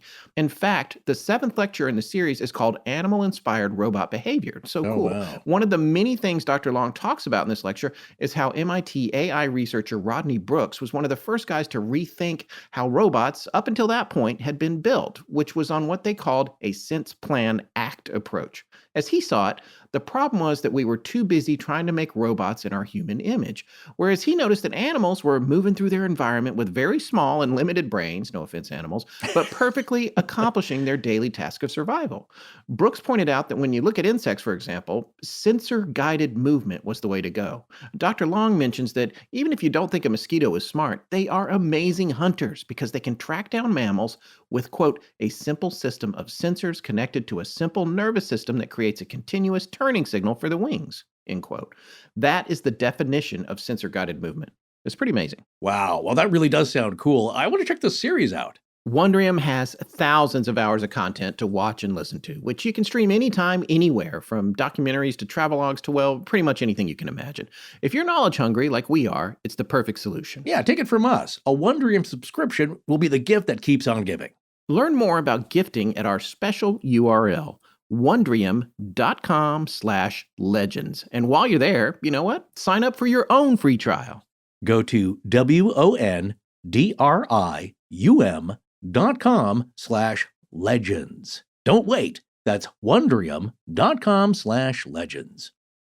Man, our data and digits have been flying all over the interwebs this month. What with all the online shopping, viewing, stewing, ordering, registrating, subscribing. Boy, it sure has, man. Wait, what's stewing? It just rhymes with viewing. Okay. That's a little lazy. Well, you know who else has been busy monitoring and intercepting all that data flying around? That's right, hackers. Oh, you better believe it. You know, this whole season is like Black Hat Friday. What with all the online commerce going on and all those millions and billions those jerks would love to steal, not to mention people's identities. So here's a good tip I just heard. Don't use your debit card for online purchases. Use a credit card because your liability is limited for fraud. You know what? That's a great tip. You want to hear another one? Sure. Get yourself NordVPN. A VPN, for those that don't know, is a virtual private network, and it can help hide your identity and your money from hackers or even companies that want to sell your info. We're all traveling a lot this time of year, and that fun purchase you made on your phone or laptop while connected to unsecure airport Wi-Fi or at the restaurant, well, that exposed you to a thief with a keylogger that now has your logins and passwords. That's right, but not with NordVPN, the fastest VPN in the world and one of the most secure. With NordVPN, your internet traffic is routed through NordLinks, a secure encrypted next-generation tunneling solution that protects your data and privacy. This is AES 256 encryption, folks, recommended by the NSA to secure their top-secret data with a double VPN that encrypts traffic twice using diskless and co-located servers, and with features like an automatic kill switch. And the great part about NordVPN is you don't have to know anything about what Scott just said. What I love about NordVPN is that in about 3 steps and 5 minutes, I was totally protected with one click for up to 6 of my devices. Things like your laptop, phone, smart TV, iPad, even your router could all be protected with one account. I mean, it's pretty cool. With one click, I can change my virtual location to appear like I'm in one of 59 different countries. I kind of felt like Robert Redford in 3 Days with the Condor, hacking the CIA's phone line tracer to hide his location. Ooh, another Condor reference. Well, you don't have to be a hacker or a master spy to cover your tracks and protect yourself like one. All you need to do is grab NordVPN's Cyber Month deal. Just go to nordvpn.com/legends or use promo code LEGENDS to get up to 73% off your NordVPN plan, plus a bonus gift. For the price of a cup of coffee once a month, you can get not only premium cybersecurity, but also access to tons of entertaining content worldwide. There's a 30-day money-back guarantee if you're not satisfied with NordVPN, so there's no risk to you, unlike the risk of not being protected. So, once again, grab your holiday season deal by going to NordVPN, that's NordVPN.com/legends, or use code LEGENDS to get up to 73% off your NordVPN plan, plus a bonus gift. Hello, everyone. I'm Sonia. And I'm Charles, and this is Astonishing Legends. Let's get back to the show. Scott, that was a heartwarming story you told about mutilating a dog on our nation's highways. I have a story that might lift the mood a little. I don't know, but this is one of my favorite supernatural stories. This actually comes from the California coast, up toward Monterey, what we call Steinbeck country. And it's a really, it's kind of, in a way, to my mind, the perfect ghost story. It's about a guy, apparently this did happen, driving along Pacific Coast Highway, but again, way up in central California where the highway is hundreds of feet up above the surf below. He's driving at night, driving his pickup truck, and it's very foggy. He's probably going a little faster than he should. And suddenly something just flicks right across the headlights, and it's a dog. And he sees it, and he slams on his brakes and gets out of the car. He didn't hit the dog, but he saw the dog, and now he wants to find the dog. He's looking and looking all around his truck for it because it's his dog. And what makes it even stranger is that his dog died the previous week. Ooh. Well, he's calling for it, looking for it. He can't find it. He walks up the highway just beyond the reach of his headlights and sees that the highway has collapsed.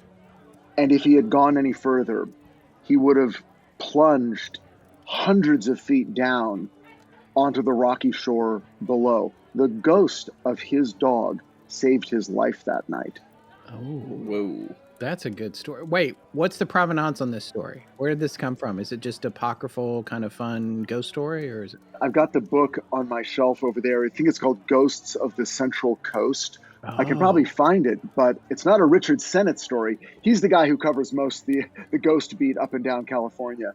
But this one stuck with me. I have no idea how true it is, but either way, it is Christmas, and I figure it's a wonderful story either way.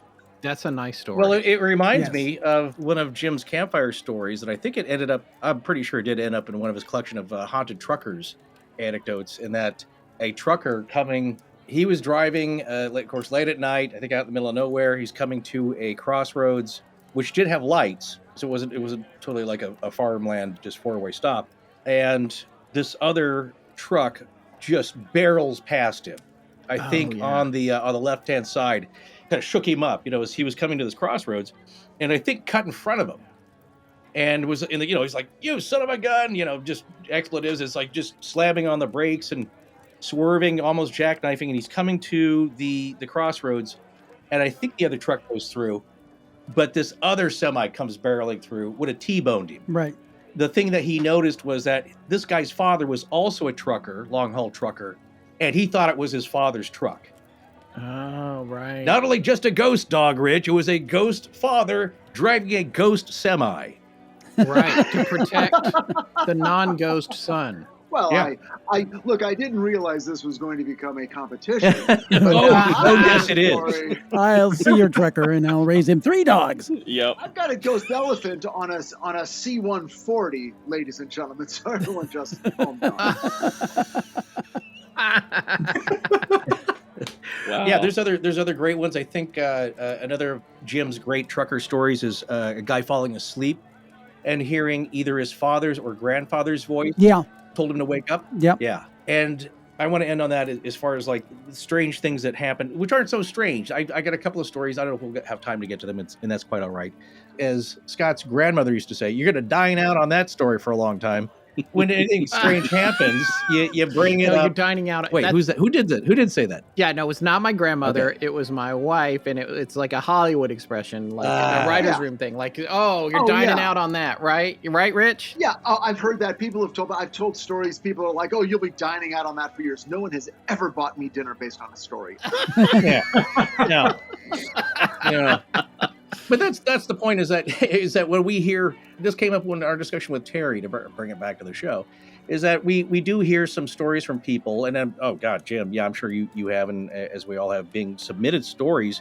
I remember Jim saying a long time ago, as somebody asked him, it's like, well, are there any ones that people submit to the campfire that just like, I don't know, that just it's not ringing true, it's a little too cliched, it's digging at an old chestnut. And you hear elements of it. And what I'm talking about is when you do hear those, it's like, yeah, that's a little too Hollywood. That is a little too fighting the Mothman in the finale. it doesn't always end like that, as we know when we do these stories. Rich, why wasn't there ever a Mothman fight? No, there will be in the sequel. I know. Mothman. Yeah, guys, don't worry. I'm writing the sequel now. Sequel. Yes. The I was gonna Mothman. say, don't tell me That's all it is. that they cut it in rewrites, because I'm not buying that. It's a Jason No, Bourne no. franchise, and there'll be like Mothman Prophecy, Mothman Legacy, Mothmen's. This one is straight to video. It's just John Keel with an AK-47.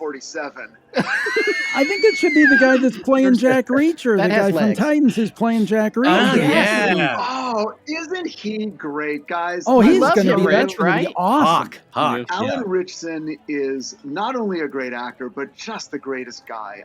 We're so sad to lose him from Titans, but so happy to see him go on to be Jack Reacher. I didn't even know he was doing it when the project It's going to be a hit. It's going to be huge. When I heard that they were doing Jack Reacher, I'm like, oh, who'd be great for that is Alan. But, we've got him. And then like months later, I hear, oh, he's been cast. And I'm like, yay. Wait, what? He's leaving one show. Yes. Right. But he deserves it. He deserves all the success in the world. That guy's awesome. And I also remember that you telling me he was just infinitely talented, like dancing, singing, just like one of those all around like amazing actors. No, the other one that I thought was fake. Talk about cliched is that there is a scene where Hawk and Dove do karaoke, and it's like, God, that's got to be dubbed. That just sounds too good. That's not believable. And then, but Rich, you said, and you said it was real, right?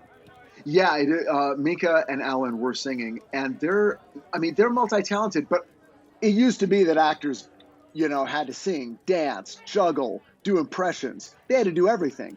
Then around the 70s, that changed, and acting was just good enough. So I'm always stunned when any of the actors I work with can do a bunch of stuff, because usually they're not called upon to do those things on a typical television show.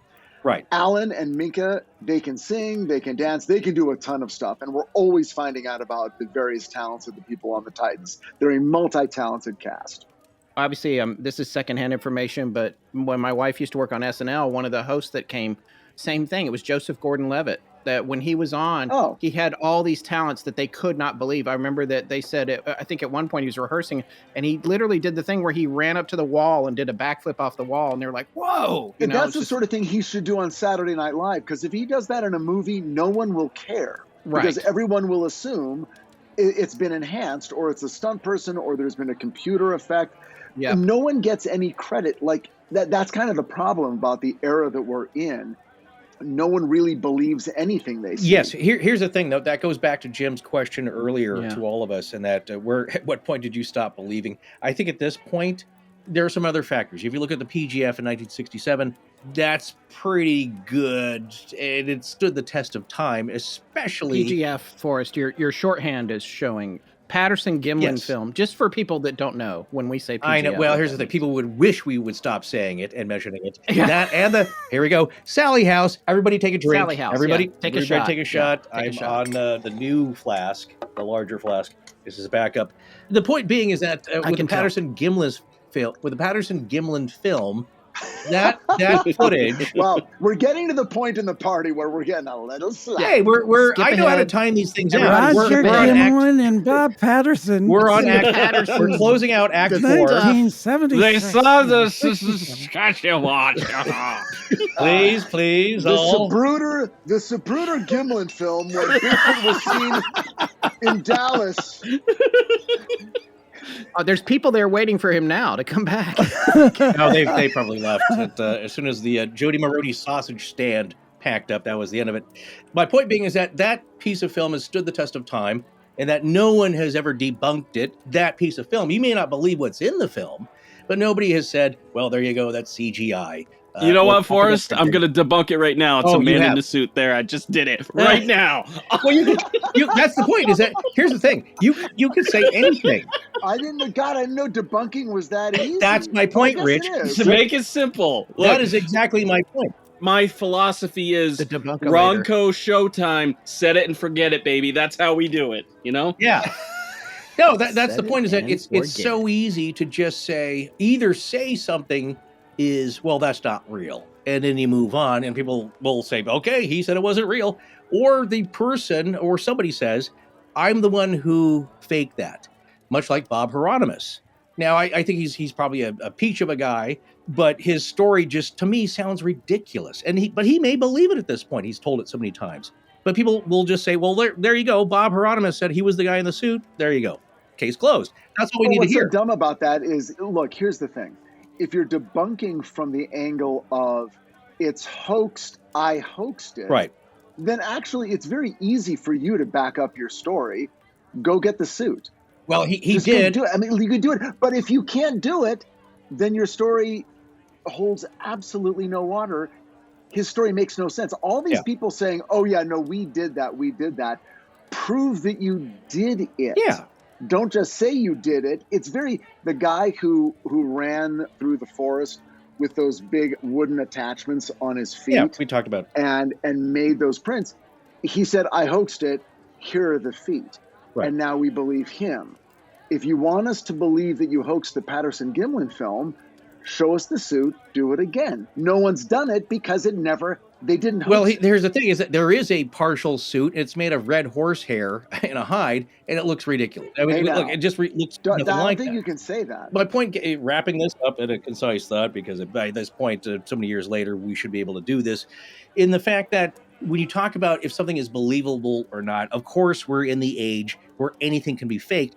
We're now looped back again to where, because I've thought about this, of course, if Scott and I, the people that actually like us, and in the fan base, would believe or at least give us the benefit of the doubt if we produce some piece of video and said, hey, I don't know what this is, but here is a bright light. It's not Venus, and it's doing a pretzel maneuver and then zigzagging and then zipping out of frame. And all I can tell you is that we did not CGI this. We did not create this. This is not Photoshop. This is not After Effects.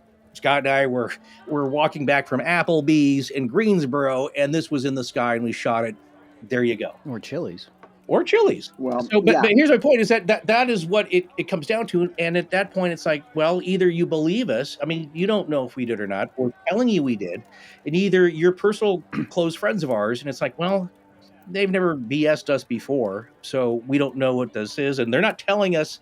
Scott and I aren't saying we know exactly what this is. We're just saying we genuinely shot this. This is authentic, according to us, and you either believe us or you don't. And so it's now come down to very personal relationships and what you believe or not. And it's like, well, I don't know this dude on the internet on TikTok who's got this video. But if I did know the guy and I knew him to be a stand-up guy and he is a stand-up, not a tall tale person, it's like, well, that I got to go by that. I feel like the further you get into the study of this phenomenon, the less you care about physical proof, because the more you begin to understand that the nature of the phenomenon is not entirely physical. I think there's like a journey we all go on. There may be sort of an journey. I can tell you that my journey was immediately previous to writing the Mothman prophecies. And I feel like everyone kind of goes through this where you decide, okay, I'm going to get into this. I've been hearing about this stuff all my life. I'm going to start actually reading those books. That's what I did in the mid-90s. And I started reading a bunch of books, and I really felt like I was going to get the answer. I read the Bender book, Flying Saucers and the Three Men, and They Knew Too Much About Flying Saucers by Gray Barker, and all this stuff. And I was like, oh my God, I'm almost at the answer. And then I read everything by John Keel, and then I read a bunch of other books and John Mack, and then the Missing Time stuff and Bud Hopkins and all this stuff. And for a while you think you get it. Then you go through this phase of, oh, well, that can't be proved, but other stuff can. And then inevitably it feels like if you really stick with this for about a year, and I'm talking about just 1 year, and you really look at it and you're really trying to figure it out, you get to a point where you realize, oh, you can't prove this stuff. If you could have proved it, it would have been proven already. Then you got to ask yourself, is all this stuff bullshit? But by then you've spent a year reading this stuff and you've had a second insight. And that second insight is these people aren't lying and these people aren't stupid. The people writing the books and the people they're talking to, the guy writing the book ain't stupid and the people they're talking to ain't lying. So what are we really talking about now? And you ultimately come down to, oh, this is stuff that is happening to individuals. And now it's up to you. And we get to the place that we are right now in our society where we are being asked, are you big enough as a human being to hear the story of a person who isn't you, who is not from your culture, may not be your sex or your orientation or whatever else, and listen to what they're saying about their lives and not be so threatened by it that you automatically dismiss it? Or can you hear it and go, okay, that is very different than anything I've ever experienced, and I have to challenge myself to not be threatened so much that I shut you down and don't listen and don't accept your experience as a part of the world that I live in. And Rich, you read all of those books, and you still didn't include a Mothman battle sequence. I'm at a loss here, Rich. I know. I wanted still Richard time. Gere to take him down. That's right, with a battle axe. Okay, Rob, I will announce it now. Yeah. It's basically Die Hard with Mothman on a train. A Christmas movie. Mothman Dark Territory. But with a battle axe. I hope there will be a battle axe involved. I mean, I want to see, like, seriously. Are there snakes? Yeah. Snakes Gotta be. Snakes in a train. Jim. There we go. Moth There we snake. go. This is my Christmas movie. I just want to say for people that aren't seeing this, It's Die Hard. in the background, I have my Die Hard laser disc. And Very yes, I Oh, have a it's Laserdisc player. Laserdisc. God, it's beautiful. Nice. I'll tell you what you should do. I saw a tweet that said, if you watch Love Actually and then you watch Die Hard right after, you'll see Alan Rickman get punished for what he did to Emma Thompson. Absolutely. Absolutely. Wow. Perfect. That is some synchro mysticism right there. Yeah, exactly. You're right. And, Yeah. and I wanted to say earlier, one point I forgot when we were talking about why in the Colorado story you blow up a guy's car. Why are you threatened to hear other people's stories? Part of it is also with Berwyn and Dave Davies is that how dare you represent our community, our territory, where people might think we're crazy, and that you painted us in this region. We're all a bunch of yokels now who believe in little green men taking us aboard craft. And Rob K, you were talking about an episode, I think it was a mini episode, about UFO stories from Africa and how they view from their cultural lens, in that it might be more spiritual and ancestral than nuts and bolts, right? Cynthia Hind, who investigated UFO cases from Africa, one of the things that she noted is that with a lot of the black people that live there, especially those that hold strongly to tribal beliefs and stuff like that, they don't look at UFOs as technology. They look at them as ancestral spirits. And the one case that I point to that is, as a great example of this is an incident known as the La Rochelle incident, and it occurred in August of 1981. And La Rochelle is this estate. It's right on the border of Zimbabwe and Mozambique. And this estate was built by this the family, the Courtauld family.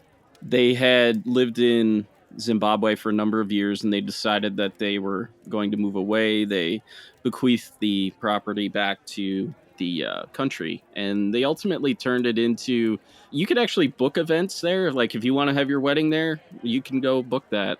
It kind of served as almost like a cultural center and just an event center, and they ended up staffing it with like about 20 staff.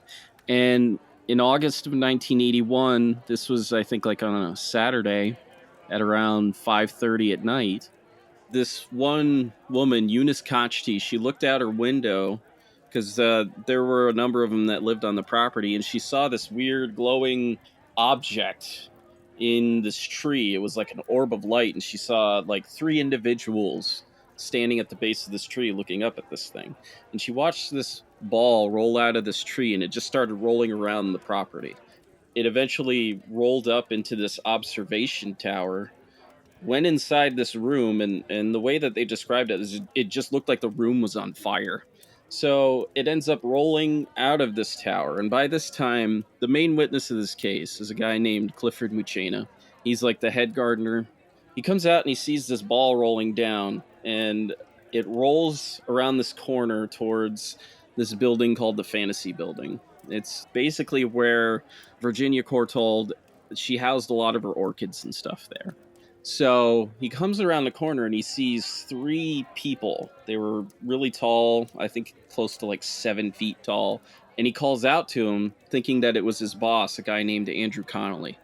And when he does, these beings turn around and their heads are just this glowing, just like radiating this light. They're wearing this kind of like white type of material. He doesn't really give a great description, but the moment he sees that, he falls to his knees. He just decides to cover his head, and when he lifts it up, it's all gone. The ball's gone. These figures are gone. So Cynthia Hines comes and investigates this case, and she asks him, "What do you think this was?" And he goes, "Well, I think this was the spirit of my ancestors."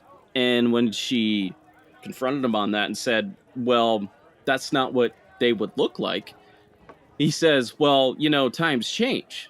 So Yes, I love that line too. I mean, like, a lot of them talked about this being close to, spiritually held beliefs. There's another case in which these three guys were walking down this rural road. They'd been dropped off by a bus, and they see this light in the sky that descends. It's an object. It's like a disc-shaped object. They see these humanoids come out of this thing and levitate down. They book it. They didn't think that was a UFO. They didn't think that was technology. They were like, no, we thought that was ghosts. But we thought that those were like spiritual ancestors. So that's something you see pop up. And even in the aerial school landing, which Rich and I just talked about, there were a couple of kids during this encounter that were incredibly scared because they believed it was the Tokoloshi, which is this like water spirit that is mischievous, it's evil, it does nefarious things. And there is some of that built in. And there's even some of that with abduction cases. Oh, I thought this was a ghost. Well, it's kind of interesting. And I mean, you could see those parallels in the United States with like ghost lights and stuff like that. It's kind of in a little similar vein, but yeah, it's just a little different. Yeah, you get that with cases reported by Native Americans and Central Americans. That sense that what they're being visited by, even though every element of the story to us sounds like, oh, these are aliens, there seems to be a connection. This turns up a lot in those books that you and I have talked about, Rob, by R.D. Six Killer Clark. Mm-hmm. Yeah. Like Space Age Aliens, and she's written a few others, Encounters with the Star People and More Encounters with the Star People and stuff like that. And that sense that people are meeting their ancestors, and it feels very personal. And then in a weird way, you have Whitley Strieber talking about how in the letters that he received from people who read Communion, they talk about how in certain alien encounters, they would see dead relatives on the alien craft. Yeah. And you almost question, well, in our culture, what is our relationship to death? And in other cultures, what is their relationship to those who have gone before? And how does that influence the way they talk about how that particular element is reflected in alien encounters? Yeah. Is part of it that whatever they are, what Whitley Strieber calls the others, how much of it is they are projecting their image and their selves based on the audience and the framework that they work within and what they expect to see? Yeah. So maybe that's why now we see alien grays in the 50s, blonde-haired and blue-eyed. And maybe that's why in different parts of the world, they see them in more spiritual context or indigenous people or whatever the case may be. Yeah. When you look at the UFO phenomenon, and in particular, like the humanoids sightings and sightings of just beings from UFOs, what's interesting is that like there's a certain time period when we start to accept them, they start to show up. It's usually in the early 50s, and there's this group, the contactees, they're encountering these blonde-haired, blue-eyed people that are like Venusians and from other planets in our solar system. There are also these wide variety of different beings that people are seeing, things that are incredibly short but also tall. Also, there's these short figures with long beards. And then you get to the 1980s, and Communion is released, Intruders is released, and right after that, you see this homogeneous form take place, the gray. And that's what a lot of people come forward and say, hey, I've had interactions with these things in the past, and so forth and so on. So it's interesting to see that linear kind of progression from... And especially if you look at... To Disco Wizard, yes. Yeah, there you go, Disco Wizard. And even like abduction reports from about the 1960s There's a couple from like the early 1950s that you see from time to time, but from like the 1960s to about 1981, the abductors are very different. Mhm. One of my favorite cases is an abduction of a guy named David Stevens, and he was abducted, I want to say it was like 10 days before the Travis Walton abduction. The story is crazy because, Micah, I read an article and you included part of his experience in it. It was an article for Mysterious Universe about UFOs that affected cars and like controlled them remotely and stuff like that. This guy, David Stevens, he was home. He had a roommate named Glenn Gray. They both worked the night shift at two different Rob, jobs. you were not kidding about remembering stuff. Yeah. I mean, he is on point. No, people's names, everything that happened. Well, his roommate was No, David do you Gray. know That why? day, he was wearing a plaid vest. It was cloudy outside. Scott, we've seen him when Rob does, and this It's is like what we're impressed amazing. with. When Rob does an episode, it's handwritten out in that notebook, Yes. right? Yeah. That's the connection, and that is why he is It's amazing. he is Yeah. a bright star. Sorry, I didn't mean to derail. No, you're But, you're like, good. You're good. You've just now been derailed by Scott. We all have it done. It's like being probed. Just take it. The and- laundry. Yep. The laundry is being hung out to There you dry. go. All right, Please go ahead. continue.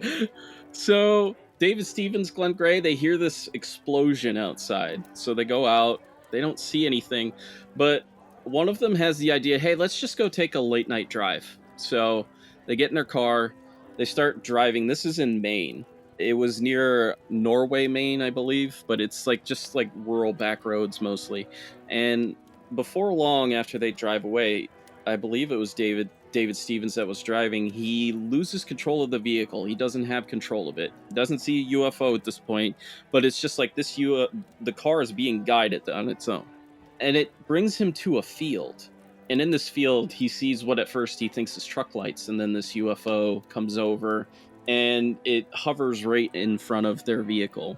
It's this really dramatic thing. There's about a missing time, and they eventually are able to like hit the gas and drive off. In the regressive hypnosis for this case, the beings that he describes are, he called them mushroom. Their heads were mushroom shaped. And they're very, very strange looking.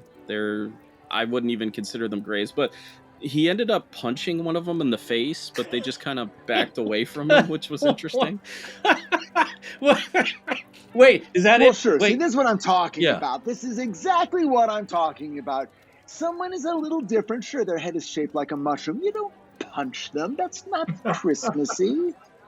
They're fine with it. Look, You do what you do, but like my mind's going in 1,000 different directions right now. But if you look at those cases from about the mid 1960s up until 1981, when Bud Hopkins publishes Missing Time, and he starts to really show like these grays showing up more and more, they're very, very different. The Lee Parrish abduction, for instance, Lee Parrish wasn't abducted by humans, he was abducted by robots. And these were, one of them was as big as a wall. It was black in color. What One year of them, was this? It's a case from Kentucky in 1977. This guy, Lee Parrish, he was leaving his friend's house Okay. at like 1 in the morning. And he sees this UFO on the road. And he has about a missing time. It's about like, I think like 30 minutes. So he goes home. He's like white as a ghost. His mom, is concerned for him. He ends up having like regressive hypnosis, like I think the next day. And it's revealed that he was taken on board this craft and he was examined by a large object that looked like a wall, a red object that kind of, when you look at it sketched out, it looks kind of like a small Coke machine, and another one that looks like an oversized adding machine. That's the best way I can describe it. Huh. But I don't understand this, Rob, because in 1977, Close Encounters of the Third Kind came out. So shouldn't he have been talking about grays? I mean, isn't that always what people say? Oh, he saw the movie. And then, clearly that's when it came out. But he was describing aliens that were very different. So I don't understand. All right. This is just my opinion. I don't think Close Encounters of the Third Kind had the effect that it did on the UFO culture that a lot of people think it did. Because, again... Boom, bingo! Boom, hot take. Rob K. Hot take. Hot take. Hot take.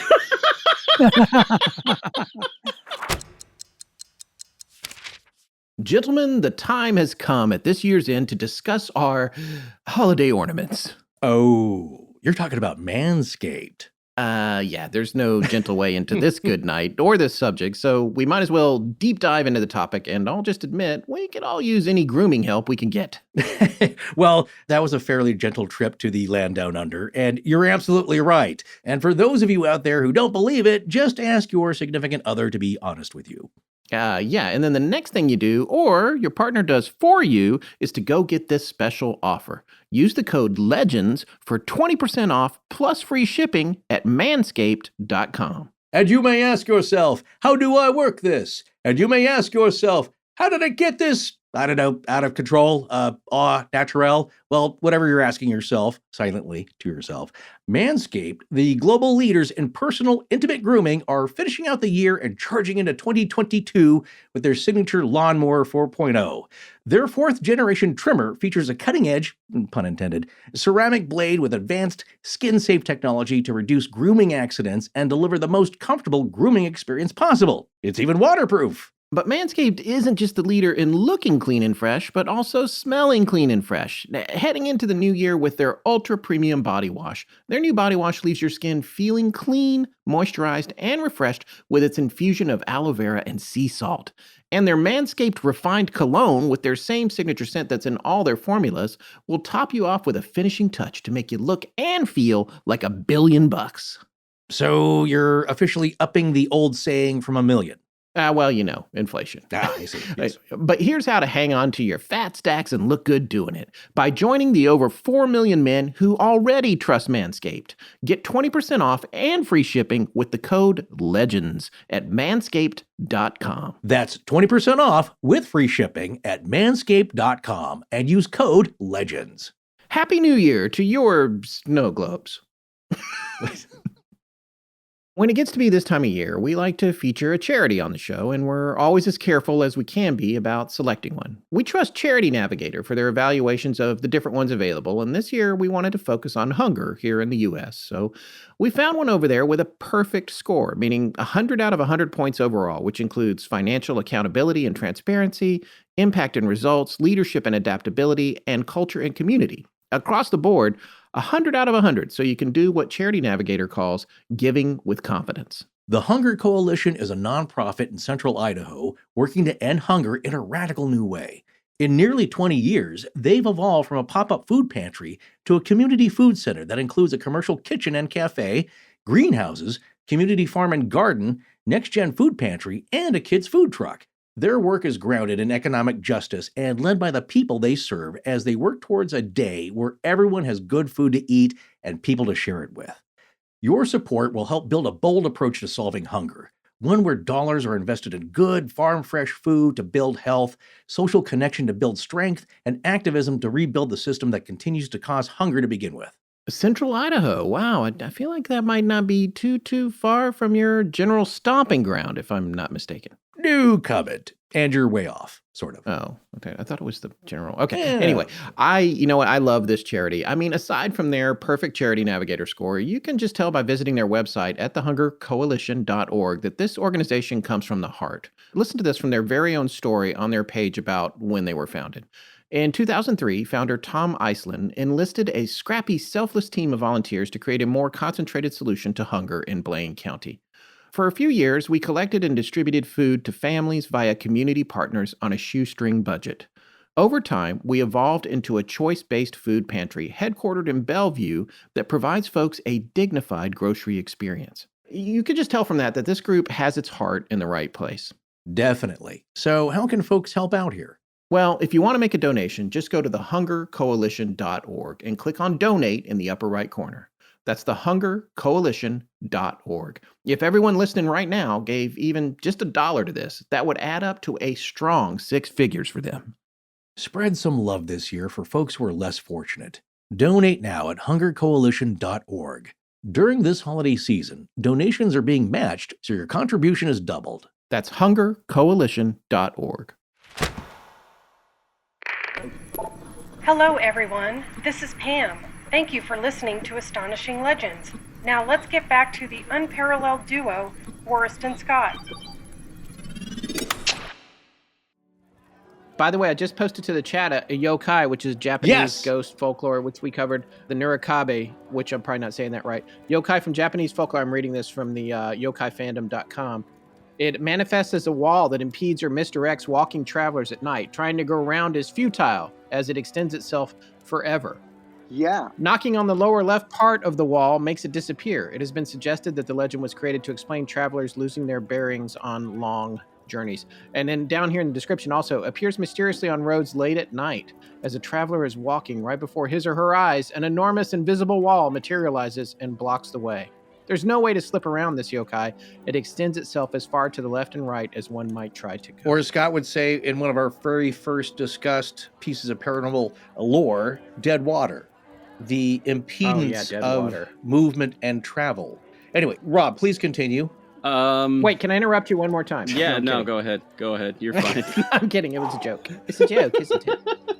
Yeah, and my mind's kind of blanking at the moment for more specific cases, but until you get to that certain time period, it's a linear progression, but these beings are very different. And if you, a lot of people aren't a fan of Joe Nickell, but if you look at Joe Nickell's timeline, alien timeline, if you look at that, all of those beings from 1947 all the way up to 1987 are very different. The Dargos in Italy with Pier Fortunato Zanfretta, they're these... Oh, God, I love that story. Yeah, they're these 10-foot tall... It is one of my favorite stories there is. I want to do that 2022, actually. Yeah. Glad you said it. Just a wild story. I want to say it was around the same time of the Pier Fortunato Zanfretta case.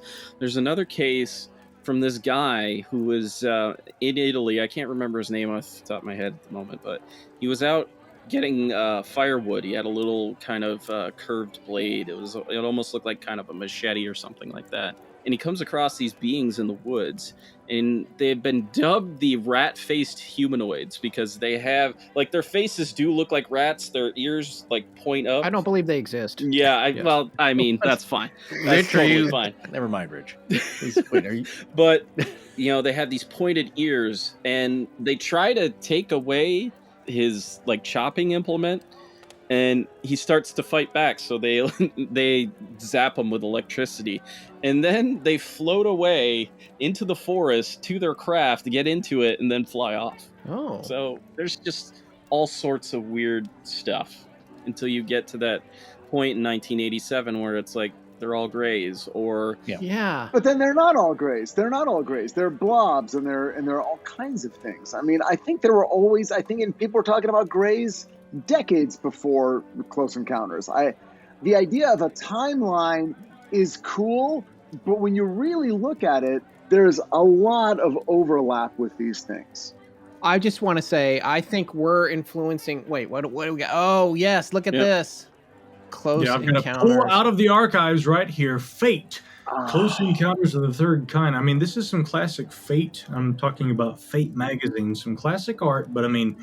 These old issues, they were logging a lot of what was, being described by Rob there, almost in real time, these kind of eyewitness reports. I've got another one right back here as well. Hang on. This is the famous cover story, I think, by Jerry Clark right here. History's Best Case, talking about Father Gill, the Papua New Guinea case. Yeah. And again, but I mean, if you see, we're already beginning to see at this period, and what was the actual February 1978 here, and this one was January of the same year. Those who may be listening can't see, but we are beginning to see this sort of bulbous head, green-skinned, large-eyed, humanoid kind of a motif or archetype begin to emerge in the contactee literature. I mean, and that was being reflected in the art of that period as well. Yeah, absolutely. Rich, at that time, they weren't calling them grays. They didn't even pinpoint them as being... It wasn't even in the literature that they were saying, oh, these look like those ones, or those look like these ones. Or it's always, when you have time to reflect on that, everybody's like, oh, well, what Benny and Barney Hill interacted with were grays. I was like, they're kind of like grays, but they're not exactly grays.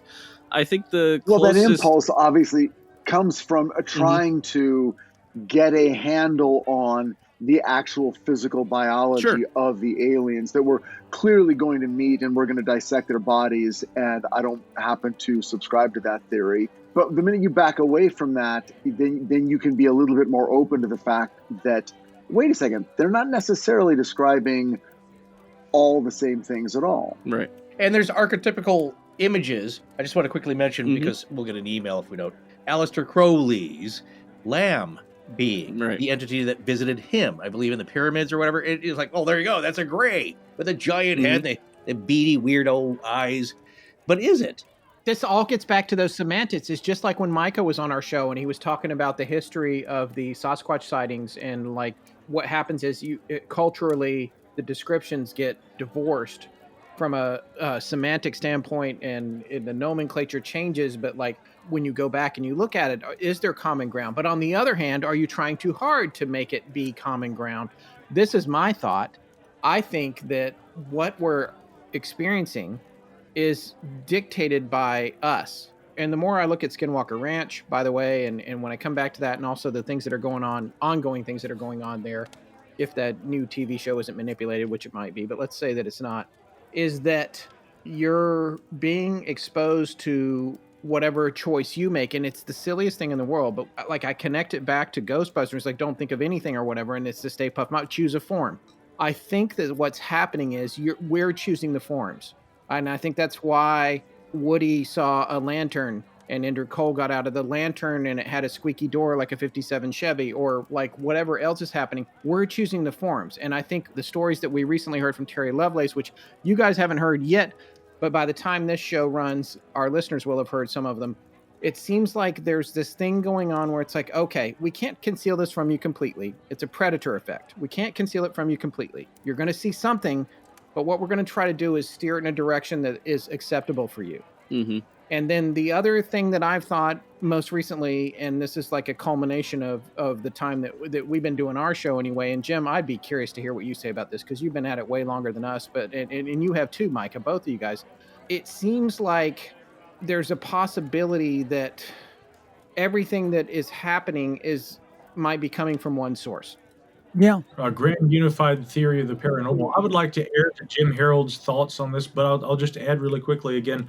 Aleister Crowley, during what was known as the Amalantrah working, he was actually in the United States, New York at that time. Roddy Minor, I think, was his girlfriend and assistant during this. Yes, I know I'm delving into some esoteric occult stuff here, but briefly, the actual appearance of Lam, again, being the prefix to the Tibetan word, which he borrowed it from Lama. Again, he's talking about the path, the way to go. That Lam character was, if I understand correctly, a sort of like ethereal, other dimensional reflection. It was almost like Crowley's other half. Now, I couldn't imagine a better way to tie this in with the Keelian stuff, and Rich will appreciate this. Again, I remember in the film, Mothman Prophecies, where Ivan Leake is meeting with John Klein and saying, "They noticed you, Mr. Klein." Yes. Or rather, you noticed them, and they noticed them, and they noticed that you noticed them. Yeah. And this, of course, bespeaks Nietzsche's idea of, when you stare into the abyss, it stares back at you. And that seems to really kind of embody this whole experience of the paranormal. Jim, I want to hand it back over to him, though. The thing is that we were talking about the late, great Brad Steiger earlier in this broadcast. And, I had talked to him about this very subject, and he was coming, I think, more along the lines, and I'm sure Micah talked to him about this as well, more along the lines of this. And the example that I think of is that when I was a kid, back in 1912, when I was a kid watching In Search Of, it's like, we will describe UFOs, we will look at strange creatures, we will look at this. And it really was a good representation of where we've been at, and maybe less so, but pretty much all this stuff is siloed. Right. And I remember Whitley Strieber, I got to interview him I've got it too. You got to get it, the complete collection. So anyway, Whitley Strieber said, when I interviewed him, and I know he said this elsewhere, that all of this has something to do with what we call death, or I think maybe his late wife said that. Yep. Chilling. And there seems to be some connection. God knows what it is. It's funny, someone was mentioning earlier, Richard was talking about his journey. When I started this back in 2005, doing these shows, back in 1906, the thing is that I thought, this will be great. I'll do this for 6 months. I'll have all these answers. 6 months. Yep. Yeah. 6 months. Yes. I'll have all the answers because I get to talk to all these cool people. And I got more questions than I had when I started. So I don't know. I don't have the answer. But certainly I do think they're connections. I don't think there's any doubt. Right. And Jim, I'm so glad you said that, because I think that if you're honest, and it's tough, but it's the Fortean way. If you're honest and you really look at this stuff, you arrive at a place of no answers. If you arrive at a place of the aliens are coming and they live on Venus and they talk to me, you've gone off the path. If you say this is all bull, and one of our most famous skeptics used to have a show called Bull, right. You've gone down the wrong path. Right. Because you've gone down the path that makes you comfortable. I don't think any people that I'm looking at on this screen are comfortable with the conclusions they've come to, having looked at this stuff for years and years and years, because the conclusion we've come to is this stuff cannot be dismissed and cannot be explained. And that's where we stop. That's exactly right. Yeah, absolutely. To that point, there's two philosophical, metaphysical, maybe Buddhist even, thought exercises. And one, being comfortable with living with the question. 2, it's all connected. 3, as our listeners will have heard after this show, I'm trying to put our production schedule in the back of my mind and figuring out how this is going to come out as a little tease here. What we will have said to George Knapp is that after all these years, and certainly people with many more years of experience with us, is that you don't get answers. But after all this time, you can ask better questions. And I think I'm satisfied with asking better questions. You don't get answers, but I get more knowledge and I make connections. And one of the great things is I'm talking to all of you. We've made such great friends and have formed a community of people who you don't have to believe what we all believe. We certainly don't. I don't believe everything Scott believes. My God, that would be a boring show. But we agree enough we are interested enough in similar lines that we follow the research and the questions, and we put up with Rich's BS because it's so entertaining. But we follow that because we're not afraid to ask the questions. And that's part of it too. Don't be afraid to ask the questions. Who cares if you look foolish? Scott is semi-skeptic. I'm the believer on the show, and I'm fine with that. My friend David Baldwin, I was just on his show. He owns an ad agency, like a real live ad agency. He had a thing about branding, had me on or whatever. And he goes, just in the middle of the discussion, he's just like, because he's been listening a long time. He's like, you guys used to be Scully and Mulder, but now I feel like you're just Mulder and Mulder. I was like, thanks. Yeah, but okay.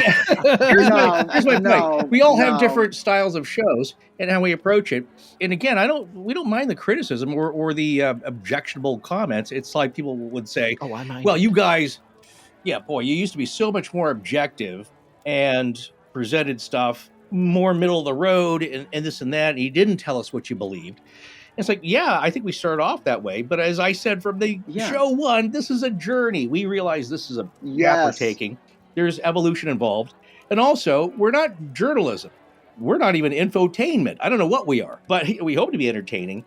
But we're sharing stories. And in that vein, I think it would be an injustice if we didn't present all the sides that we come up with. Like I said, it's like we don't agree with it, but here's what some people think. I mean, we think, okay, maybe it's a little silly, but here it is. What's to agree with? What's to I don't agree with, Scott, I don't agree with the experience that you had at the Sally House. What the hell is that? That's not an opinion. What you're saying is the translation at the bottom of that screen is, that makes me uncomfortable, therefore I don't want to hear that, therefore I'm going somewhere else. Now, if someone is talking about a conspiracy theory, if you're at a party like this one, and someone is saying, "Oh, well, don't you know what?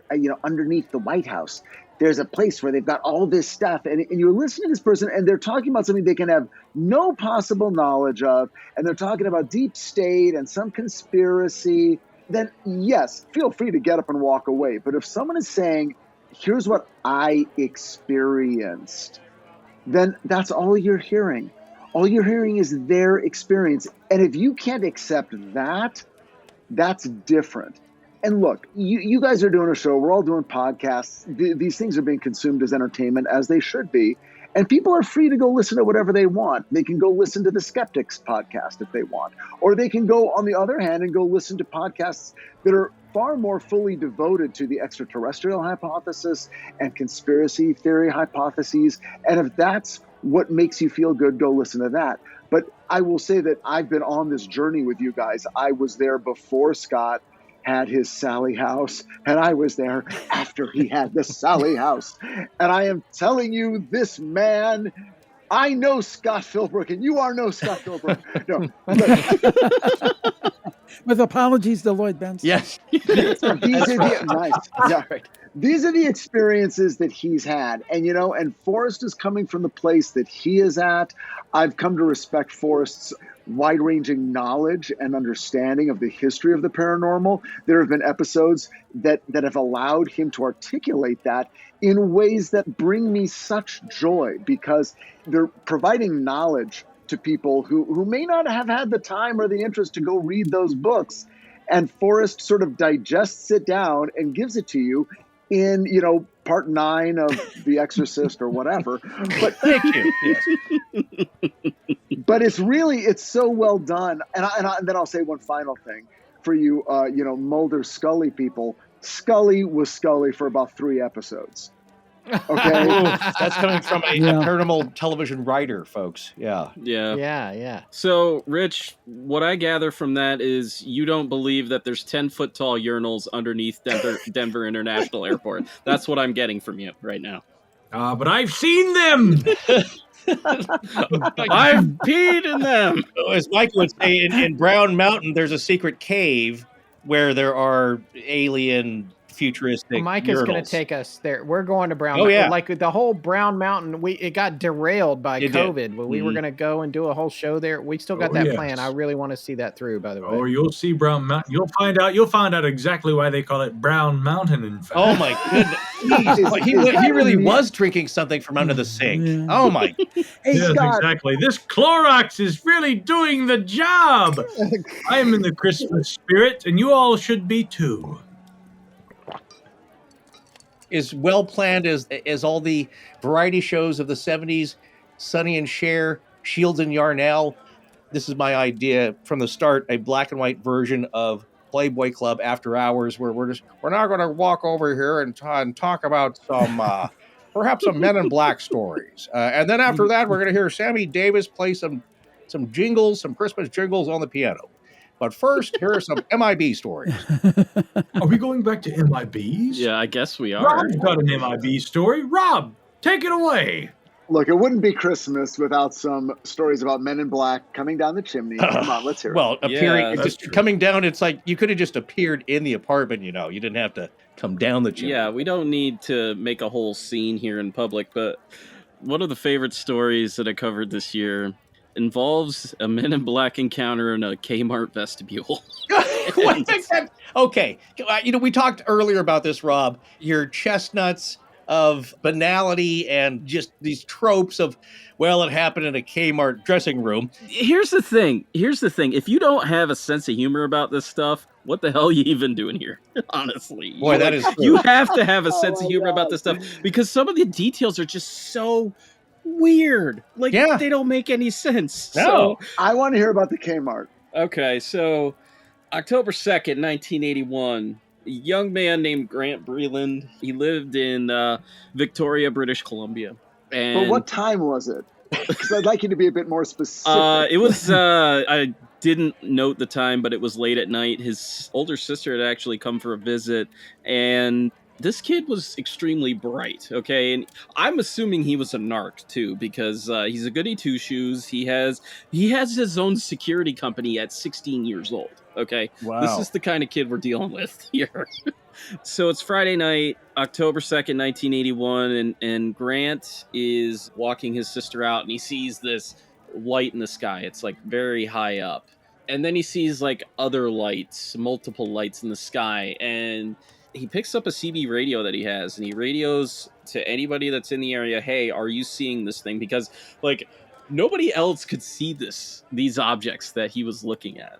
Even this, kid that had ridden past on a bike was just yeah, whatever, buddy, and he drives away. But he makes contact with a guy. He's known as the pseudonym NB. And they both see this like red object appear in the sky, and it's disc-shaped.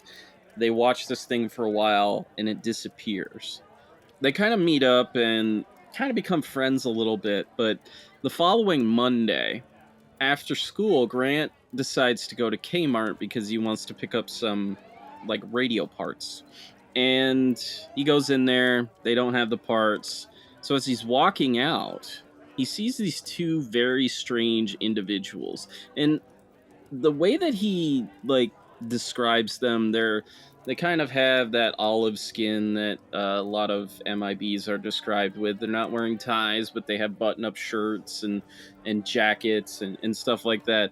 And then he drops this one descriptor, quote, he had the impression that they lacked fingernails. Think about those words for a second. Yeah. He had the impression that they lacked fingernails. Not that he saw that they lacked fingernails. He had the impression that they lacked fingernails. That's just amazing. One of these men perpetually had its mouth open, and the other one just kind of kept his mouth closed. He says that when they talked to him, they did not move their lips at all. The thing is like the way that he's describing it, he hears voices. It's not like it's in his head. He hears voices, but they're not moving their lips. One of them asks what his name is. He doesn't answer, and he just stops talking. The other one asks, where do you live? And when he doesn't answer, he shuts up. When he refuses to answer any of those questions, these MIB walk out, and Grant follows them. And they basically walk into this field. They passed through a fence to get to the other side of this field, and they eventually disappeared. Materialized through the fence. Yeah, pretty much. It's like they just walked right through it. One thing that he noted is that his time in the Kmart vestibule, nobody was walking in or out. Even though this was a popular Kmart, people were going in and out all the time. Nobody was walking in or out. So it seems like a Kmart vestibule. If I'm feeling nostalgic, a Kmart vestibule is the perfect place for an MIB encounter. I've had creatures in various outfits encounters at various Kmarts as well as Walmarts. The point is, you see a lot of strange characters. Okay, wait. I was just gonna say, let's keep your personal life out of this. Oh no. That's my other point about this show. Attention, blue light shoppers in aisle 4. Jim is exactly right. We have a special. When we were growing up, we're all of a relatively similar age. Rob here is our baby brother of the group, and we love him. Come on, I'm the same age as Micah. Don't even go there. Come on. Really? Yeah. Whoa. Yes. Wait a second. Whoa, stop. Micah, how old are you, Micah? Are you willing to tell us? In Earth years, I'm 38 years old, which happens to be the same age as Rob. How do you guys know so much at 38? I've been in my I'm furious. 50s, and I can't even remember know 38. a quarter of the crap you guys do in a fraction. I don't understand this. Well, when you spend a lot of time either at the public library or in your own personal library, which is your bathroom, while you're reading, in the mornings as you're doing your business. I suppose. You can learn a lot. Yeah. I can't speak for Rob, but I know where Micah lives, and it's the middle of nowhere. So he's probably been doing a lot of reading. Not far off. The Adirondacks are pretty much the middle of nowhere. I mean, like, the folks that specifically decided to create the Adirondack Park, it's a beautiful nowhere, though. Yeah, they were basically like, how can we make this as middle of nowhere as possible? I've definitely got those vibes. So what the hell else do you do up here? I mean, if you want to be outdoorsy and stuff, that's fine. It's why they say, Seattle had great grunge because, or Dave Grohl would say, it's like, hey, it's rainy a lot. We stayed inside, we wrote music, and we practiced on our instruments. That's why you had a great band resurgence. But before we forget... No, wait. I just want to say quickly, this one's Forrest is saying. He was 16 when you guys were born, and you're both smarter than him. Yeah, that's absolutely what I'm saying. That's not true. As Rob was... I'm the Bazooka Joe comic of the book I should be knowledgeable about, as Rob and Micah are. I just give you the joke, the punchline at the end. I was like, people are like, oh, that's funny. Yeah, well, that's what that case is about. Meanwhile, they actually give you the details. But talking about something looping back here, Jim had a tie-in with a Terry Lovelace synchronicity, would you say?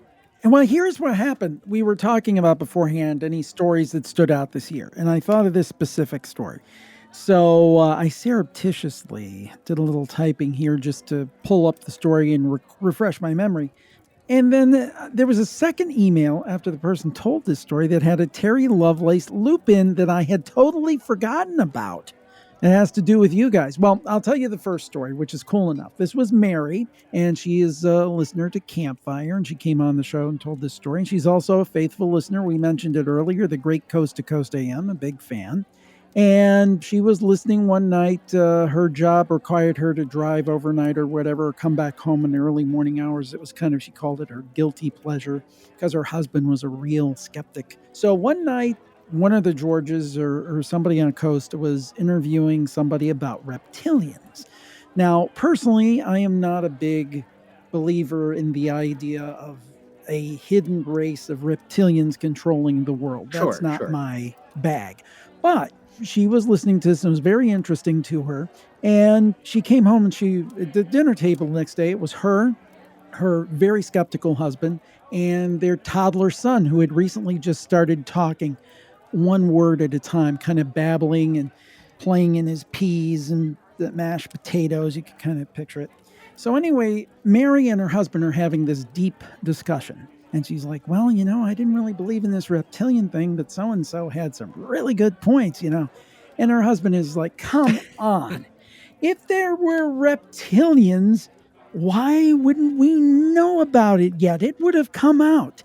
And right on cue, the small child looks up and says, people not ready yet. Oh, and then he goes down to his peas and carrots. And the mashed potatoes, which he's Wait, how old is the sculpting kid? into devil's power. He had just started speaking 2-3 years old, something in there. Oh, people not ready Well, yet. Wait a minute. Wow. Wait for it. Yeah. Oh, It's not done. Okay. So this is the email directly from Mary. This is Mary with the story. I was listening to the Terry Lovelace interview on Astonishing Legends. He said something that stopped me in my tracks. He is talking about this woman who was like an alien-human hybrid. She was communicating telepathically with him, and he said she specifically asked her why we can't communicate with each other telepathically on Earth. She said, because you're not ready yet. There you go. Wow. And Rich looks horrified right now. It's great. I remember. I think he's frozen. I think Rich is frozen. I'm not ready. I'm not ready. No, but before I forget, it's all a Venn diagram of paranormal high strangeness that comment loops into weird things that your toddlers have told you about past lives. The most common one, Mommy, remember when I was your aunt? And right. Like, what? It's like, where would a toddler even get that? Well, there was one that I had the early days of Campfire. This was a woman in England, and it was like her son. And I guess there was the windows were open. It was a warm day, unseasonably warm.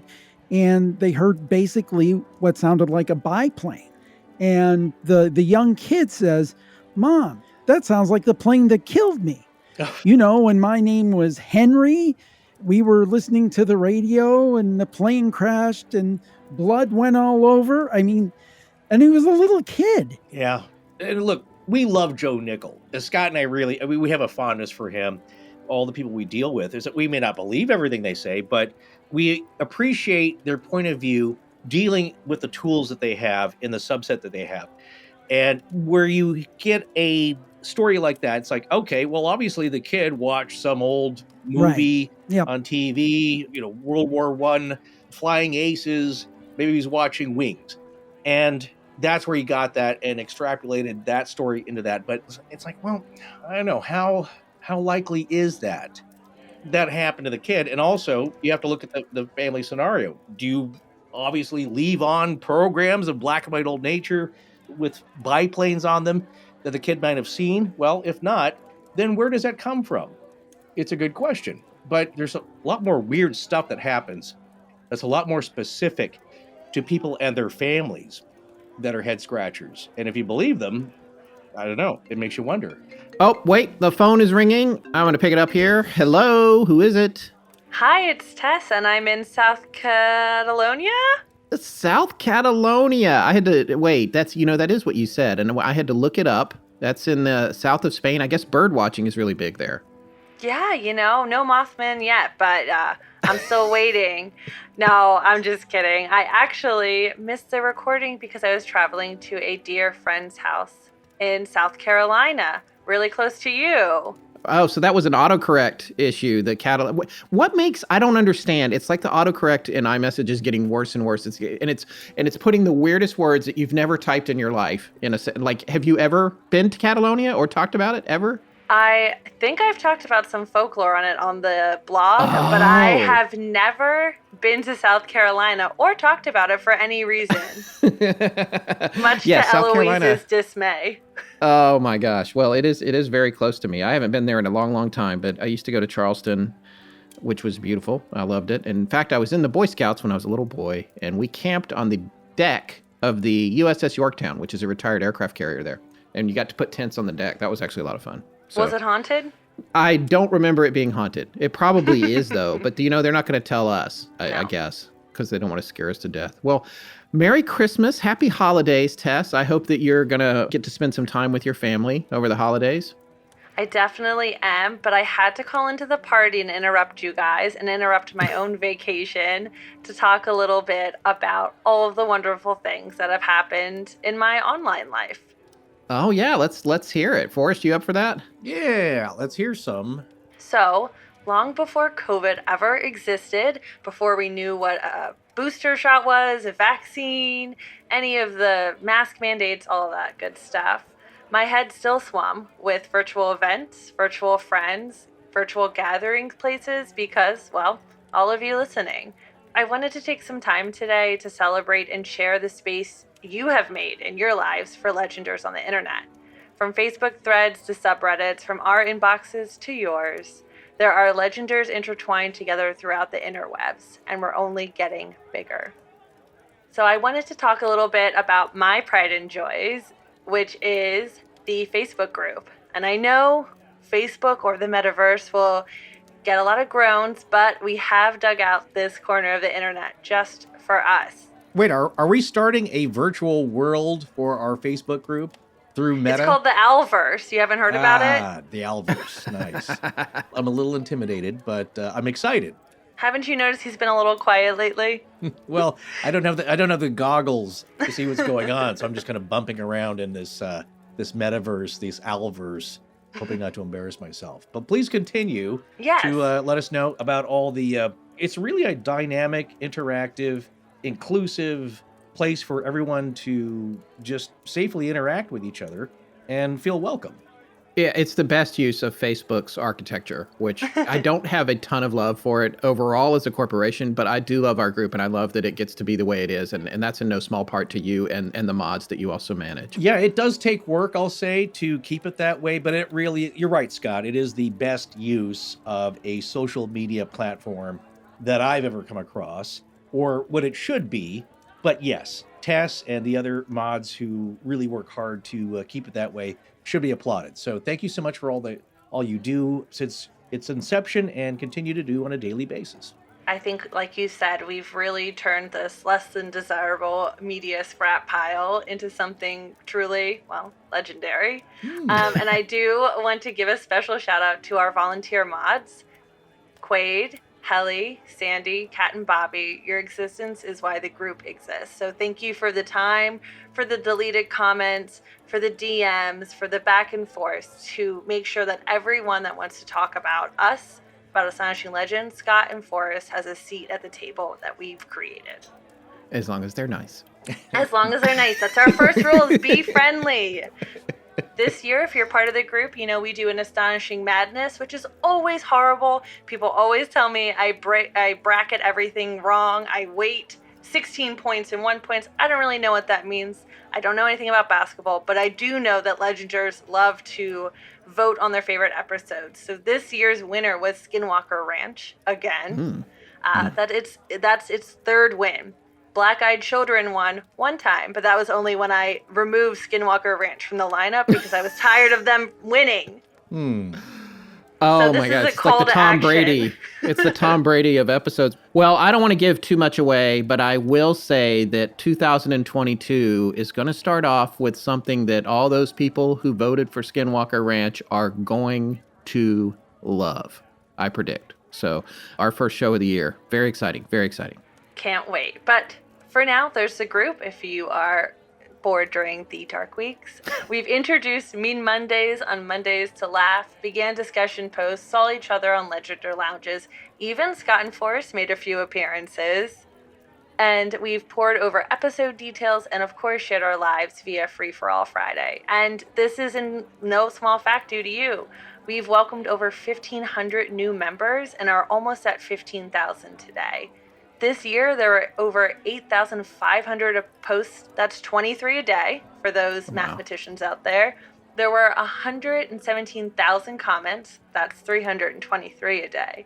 And over 600,000 reactions. And that's just in the Facebook group alone.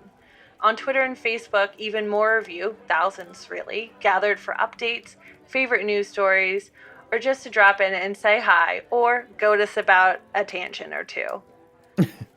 That is amazing. I mean, I can't, just the amount of activity in there. I made a joke about it, I think recently on an episode about it being like a terrarium. I always remember my grandmother had this terrarium that was on a white pedestal and it was this big plastic sphere on the top, like 70s kind of style. And I always just, as a kid, I used to marvel at it because you put like a cup of water in it once a year. And it was this whole little world. And that's what I think about when I think about our Facebook group. It's just this amazing group. You're having to do obviously a lot more than add a cup of water. You guys got to ride herd on it. But like, it's such an amazing thing. And not only that, there's all the tangential groups that have sprung up. It's just really exciting. And we're glad that everyone's finding places to hang out. I don't know. It's humbling, I guess. It could use more ceramic frogs. Like a terrarium, but please don't start another thing that I can't control. We've already had Owlgate. I can't suffer anymore. We had was it too many owls, too few owls? What was going on? I'm pretty sure in the span of about 24 hours, and this was back in the good old days in 2019 or 2018, Quaid and I received over 300 posts in about a day of just pictures of owls, ceramic owls, real owls, drawings of owls. And we had to put a moratorium in the group for some time. Please, oh my goodness, dear God, do not post any pictures of owls. Do not let this start a second one for all those Facebook group members listening. Please. Well, that's my Christmas wish. That's a really good example, though, of what has to be controlled so it doesn't get out of hand, because it is like that weird child AI robot where it just, was it Whopper, Scott? It wants, would you like to play a game? You know, and the next thing you know, it's going to start thermonuclear war because it got upset. Yes, war operations processing. I can almost remember what it stands the for. R, yes, the R part of that. But that's from Tess. That's from a movie that predates you called War Games. Have you ever seen that with Matthew Broderick? Can't say I have. It's Matthew Broderick and Ali Sheedy. If you want to feel weird, check that movie out. But yes, put it on the list. Yeah, anyway. But no, my point is that it's a very real sociological phenomenon, I believe, where this thing is kind of a living, breathing hive mind of sorts of like-minded folks. But even then, when something gets out of control, it can spiral out and people's feelings get hurt. People say things online that they didn't mean. We all got to be worried about that always. But it can spiral out of control. And that's why the mods are so important and so valued. But also just kind of steer the conversation so that it's always fresh, it's fun, people are having a good time, and most importantly, people can go in there and not be ridiculed, because as we all know, this is an interest that we all share, but is not shared, let's say, in a mainstream fashion with everyone. There are still people, good close friends of mine, I don't talk to about this stuff, because they're like, and then even though their eyes are stationary, psychically their eyes are rolling up into the backs of their heads. Because they're just like, okay, well, that's, he's a good friend, but that's a little weird. And so it's something that we can all share that's not shared by the majority of polite society. So it's nice that we can all come here and that it is maintained as a safe space. And also, we can let our paranormal freak flags fly. So thank you again, Tess, for heading that up and spearheading that, being the taskmaster. And what was the large character in Lord of the Rings that when he screams, there's fire inside, and he's got this fire whip, and he lives in the mountain? Not the Witch King of Agmar. Oh, jeez, not that. That's No, that they guy. go inside. Remember? I'd rather be Eowyn. the giant, yes, the giant beast where he shows up and all the other horrible creatures scatter because they're afraid of him, and he's got that fiery whip, something like that. Anyway, I'm a little more approachable, but yes, I do have the power to ban, even though I will say we have banned less than 50 people in 5 years, and with almost 15,000 members, it's no small feat, and that's in part because if you're a jerk, you're probably not going to want to hang out in our group very long. That's a pretty and good record. but also, by the way, thank you. You've been with us 6 years now yourself. Yep. It's unbelievable. That is just crazy to me. And that's almost equals as long as it took me to get back to you when you first reached out to us. But if only that me could see me now, I would know it was worth it. All those sleepless nights, my mom telling my mom to shut up when she said, "Oh, have you heard from those podcast guys?" And I was like, "Please don't bring it up." by the way, that your ban ratio, I decided to type it into a calculator of the 0.003% of the people have been banned. So yes. there you go. Although some people like to leave the group and then say we banned them, which, they can go on their merry ways. But speaking of the Facebook group, like I said, we have thousands of followers on Twitter and Facebook, and we've engaged with so many of you and read your kind comments, your snarky comments, and everything in between. And we just love hearing from you, whether that's on Scott's account, which is the main account for us, or mine. It's great to know that we don't live in an insular little world and that you're all hearing us and sticking it out with us and correcting us so kindly and offering even more flesh to these stories that already seem to go on a little too long. And it just reminds me that there's always something to learn. And also, speaking of that, this leads me to Instagram. And though we've had an Instagram maintained by Scott for many years, I got the opportunity this year to take over the Instagram stories. We learned everything about the latest episodes to AL-inspired cocktail recipes. I'll be reposting those soon. And we've also had hundreds of submissions for the newly minted Warped Wednesday, which gives every Legender a space to share their shortest and strangest encounters with something. I love Warped Wednesday. Just something, yes. And anything something. really out of the ordinary. But what's fun is that as short as they are, boy, they really get your imagination going because some of them are real bombshells. I mean, just if accurate. I never say if true because I trust our listeners to submit to us as true as they can be to their recollection. So if they're accurate, they're pretty mind-blowing in just a couple of sentences. And of course, then you want to know the rest of the story, and that might be it. But it's like, wait, what? Yeah. So it's pretty amazing some of the submissions we've gotten because, like I said, when you ask people and you're sincere about receiving their answer or their story with just an open mind and sincerity, you'll get some amazing stuff. But you have to ask in that fashion because, like I said, we don't share these things because we know how they're going to be taken by most folks. Exactly. And I think even with like a podcast, you feel like, oh, well, this isn't good enough to write in about, or this isn't good enough for a whole episode. It was a minute of my life. But I can tell you, I've had stories that 20, 30 people have responded to. That happened to me. I went through that. Has anyone else heard of this?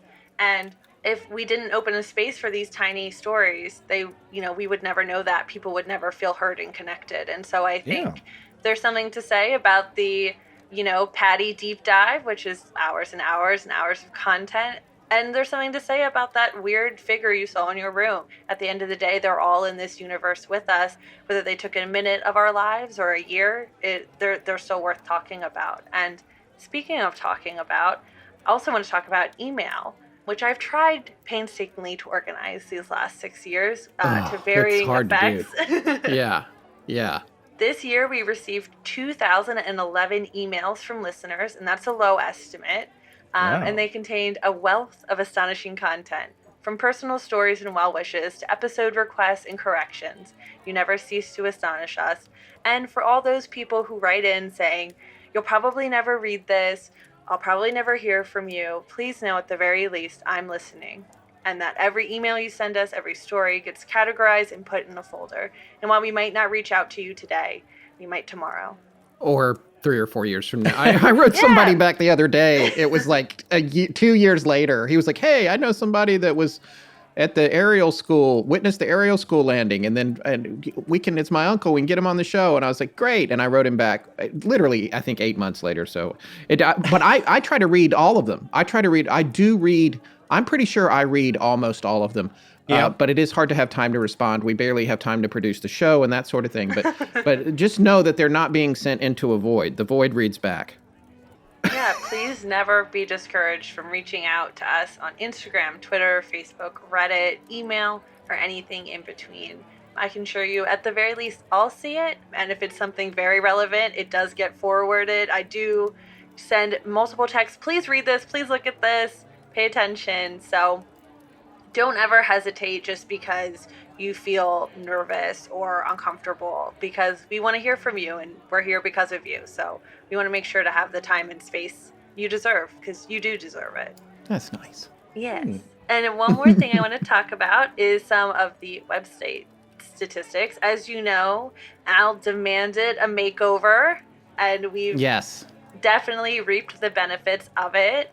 And I'd like to say a special shout out to the blog and all of those who have kept me company over the dark weeks when I've worked on content, or you were just so bored you needed something to scare you.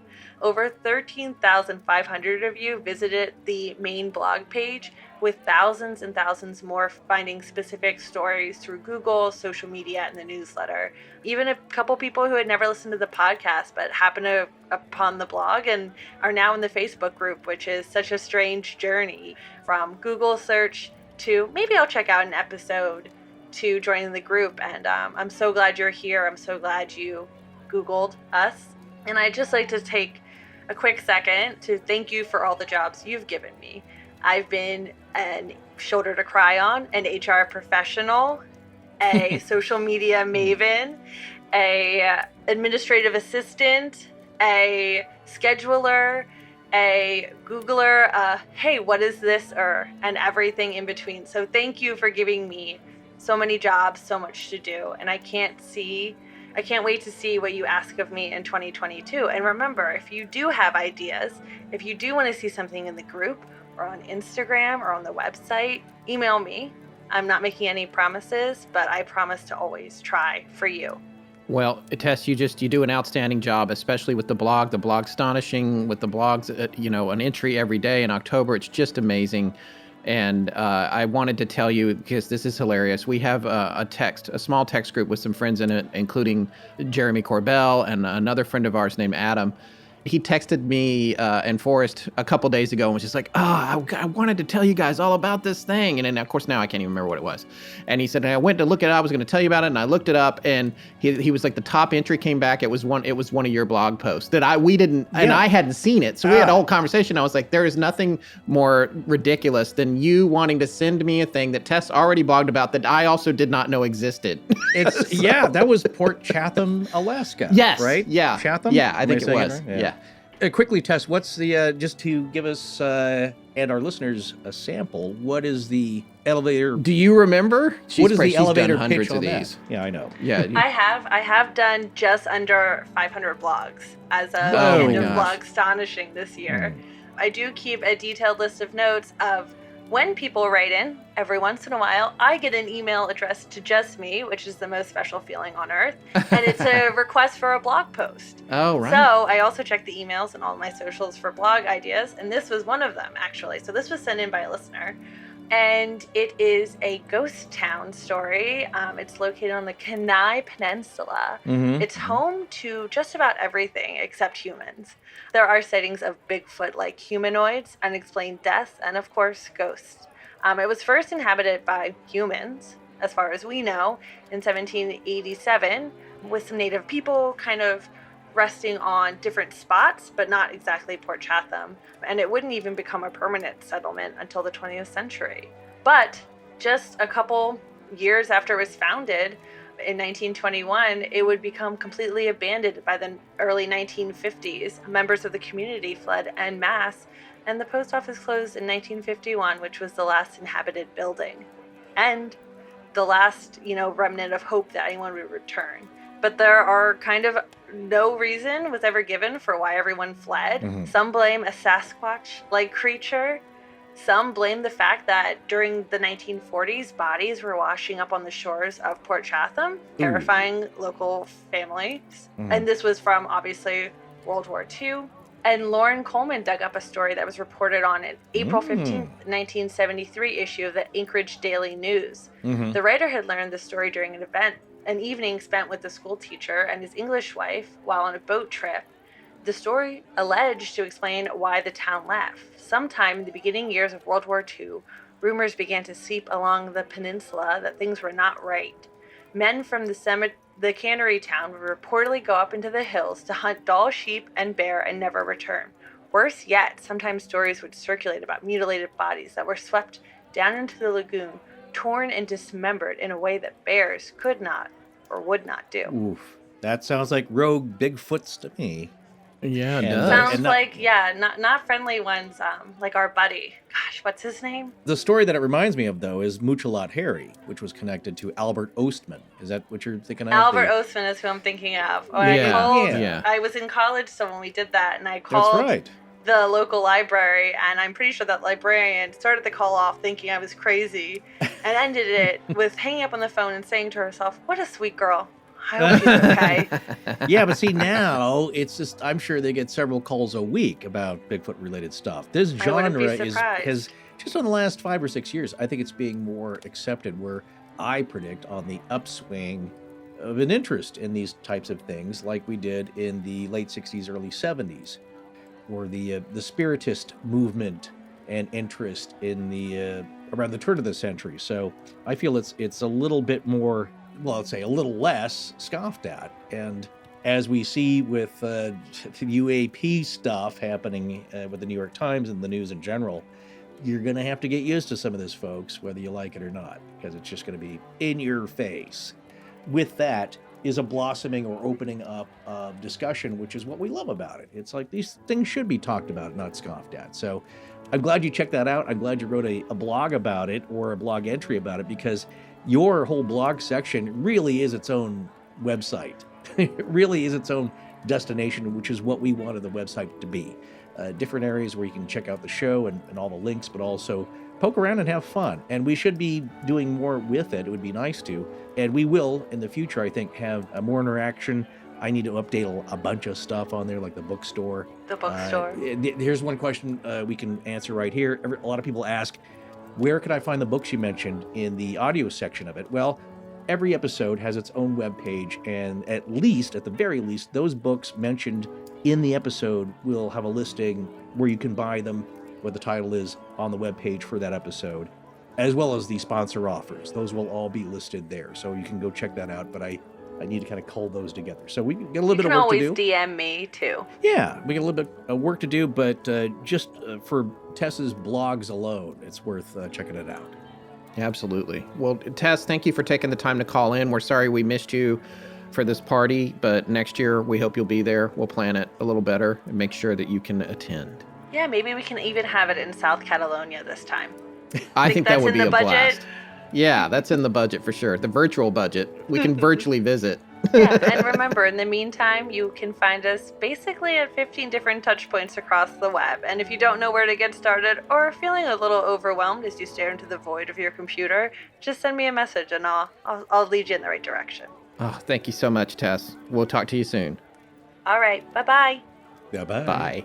Well, I'll tell you what, it's been an amazing year. It's been so great having you guys here for this party. I think this is a great tradition. I hope that you'll come back. I think Forrest and I both hope you'll come back next year if we haven't driven you crazy. Oh, you're contractually obligated. There's no way around it. You have to. I guess I wanted to look back, just quickly before we wrap up. I was going to look back. We're all producing shows and we're doing things and talking about stuff. We look back a little bit on the prior year of things we've done and things that struck us. I guess for me, it's like rather than a particular episode, and I think I already said this, I'm coming around to a philosophy that everything is coming from one place. And I'm not the one that has originated that. There's a lot of people that talk about that. But when I watch The Secret of Skinwalker Ranch and I look at the Skinwalker Ranch stuff, also we talk about all the other stories that we've touched on in the paranormal with ghosts and UFOs and everything. I'm starting to feel, and this is me personally, I'm not saying this is something that everyone should subscribe to. I'm just saying that there's a feeling for me that when it comes to the paranormal, we all might be being manipulated into thinking that we're looking at lots of different things when in fact it's all just one thing. So that's where I'm at right now. That could change next year. It probably will, and maybe the year after that. But that's the weird place that I've gotten to over the past several years of doing our show and the things that we've encountered.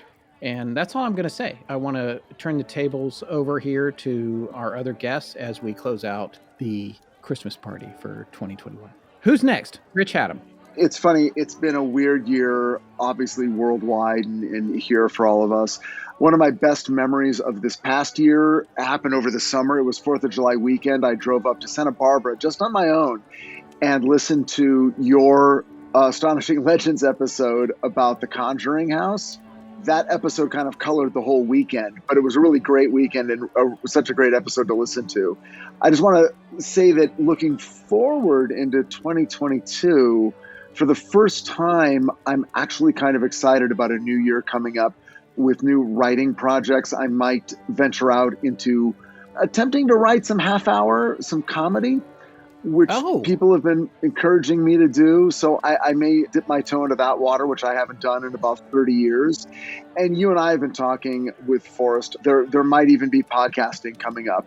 That maybe it'll be a podcasting project. But I'm excited about that. And I'm at that age where I find myself saying things like, I'm excited to be excited. I'm just happy to be breathing.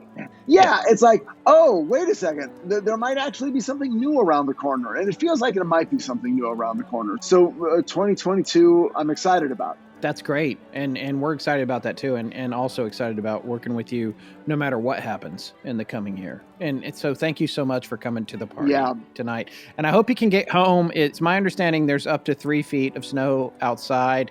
The reindeer are apparently unable to move from where we had them tied up. But I booked a Santa Uber Black. Do you have a spare room? Do you have a spare room I can just crash Absolutely. in? Absolutely. Thanks, man. Thanks. That's the safest way to do it. Just let someone sleep over. Thanks, man. I'll do it. Micah, thank you so much for coming. Is there anything you want to say before we depart to 2022? Well, certainly. And to your point, the idea that, after time passes, you begin to see so many aspects of the paranormal all kind of resembling each other, and maybe even there's some continuity between them. Again, the skeptic in me, I know people love hearing me when I say that. The skeptic in me says, humans have evolved over time and adapted to spot patterns and correlations, and we're really good at that. And this really, I think, in a lot of ways explains conspiracy theories. It also explains everything else about human nature. And so it's natural for us to want to see continuity between things. And in some cases, actually, to your point, Scott, it may exist. In others, it may not. That's part of the fun. That's also part of the challenge of looking at the extraordinary, the paranormal, the supernatural. But I will say this, that if there's one time of the year where it is entirely acceptable to bring things together and to share space, it is certainly here at the holidays. And I just hope I'm not having to share that spare bedroom with Rich tonight because, I may have to just cash it back here. And I think that bathtub back there on the second floor, that looks just fine to me. I'll be okay. I'll be comfortable there. I may be gone before the dawn rises, like that wispy vapor that's left when the UFO takes off into the Ethereum. But, I'll tell you this. I'm glad I was here tonight with all of you, and it has indeed been a pleasure as we round out 2021. Absolutely, indubitably, and we have a pull-out couch somewhere around this place for you with your name on it. At least 2 or 3. No, I already claimed the bathtub. All right. Wow. Jeez. Well, likes a restless, uncomfortable sleep for the night, apparently. So quite all right, my friend. But we're glad you're all here as well.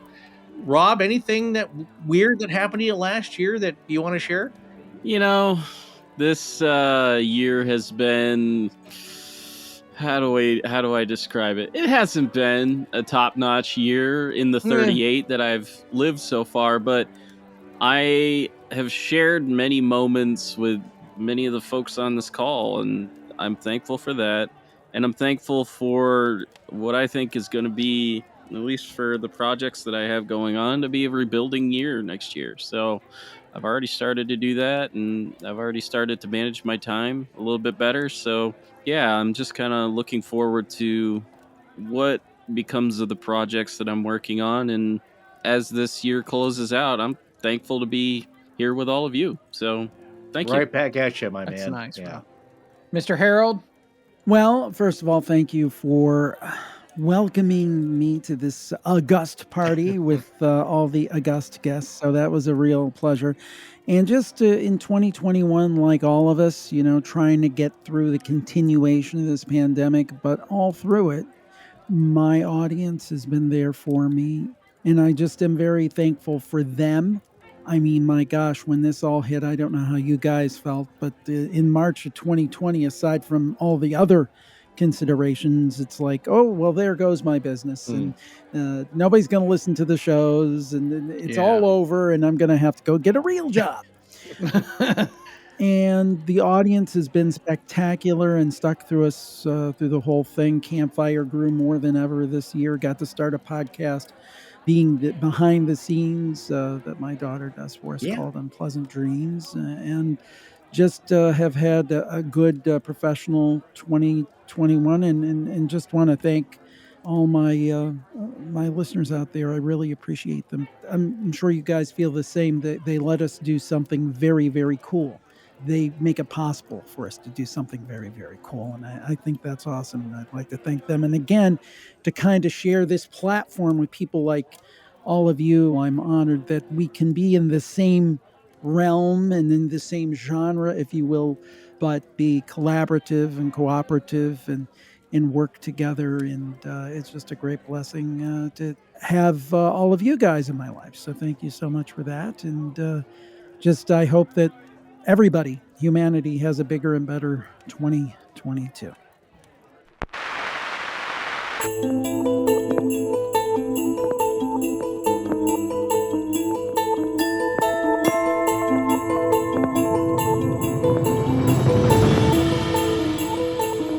Well, that's actually going to wrap up 2021. We released the show a little early to get it out before Christmas, and we're shutting down for the holidays now. But we'll be back on January 11th with two people that, for me personally, are the holy grail of astonishing guests.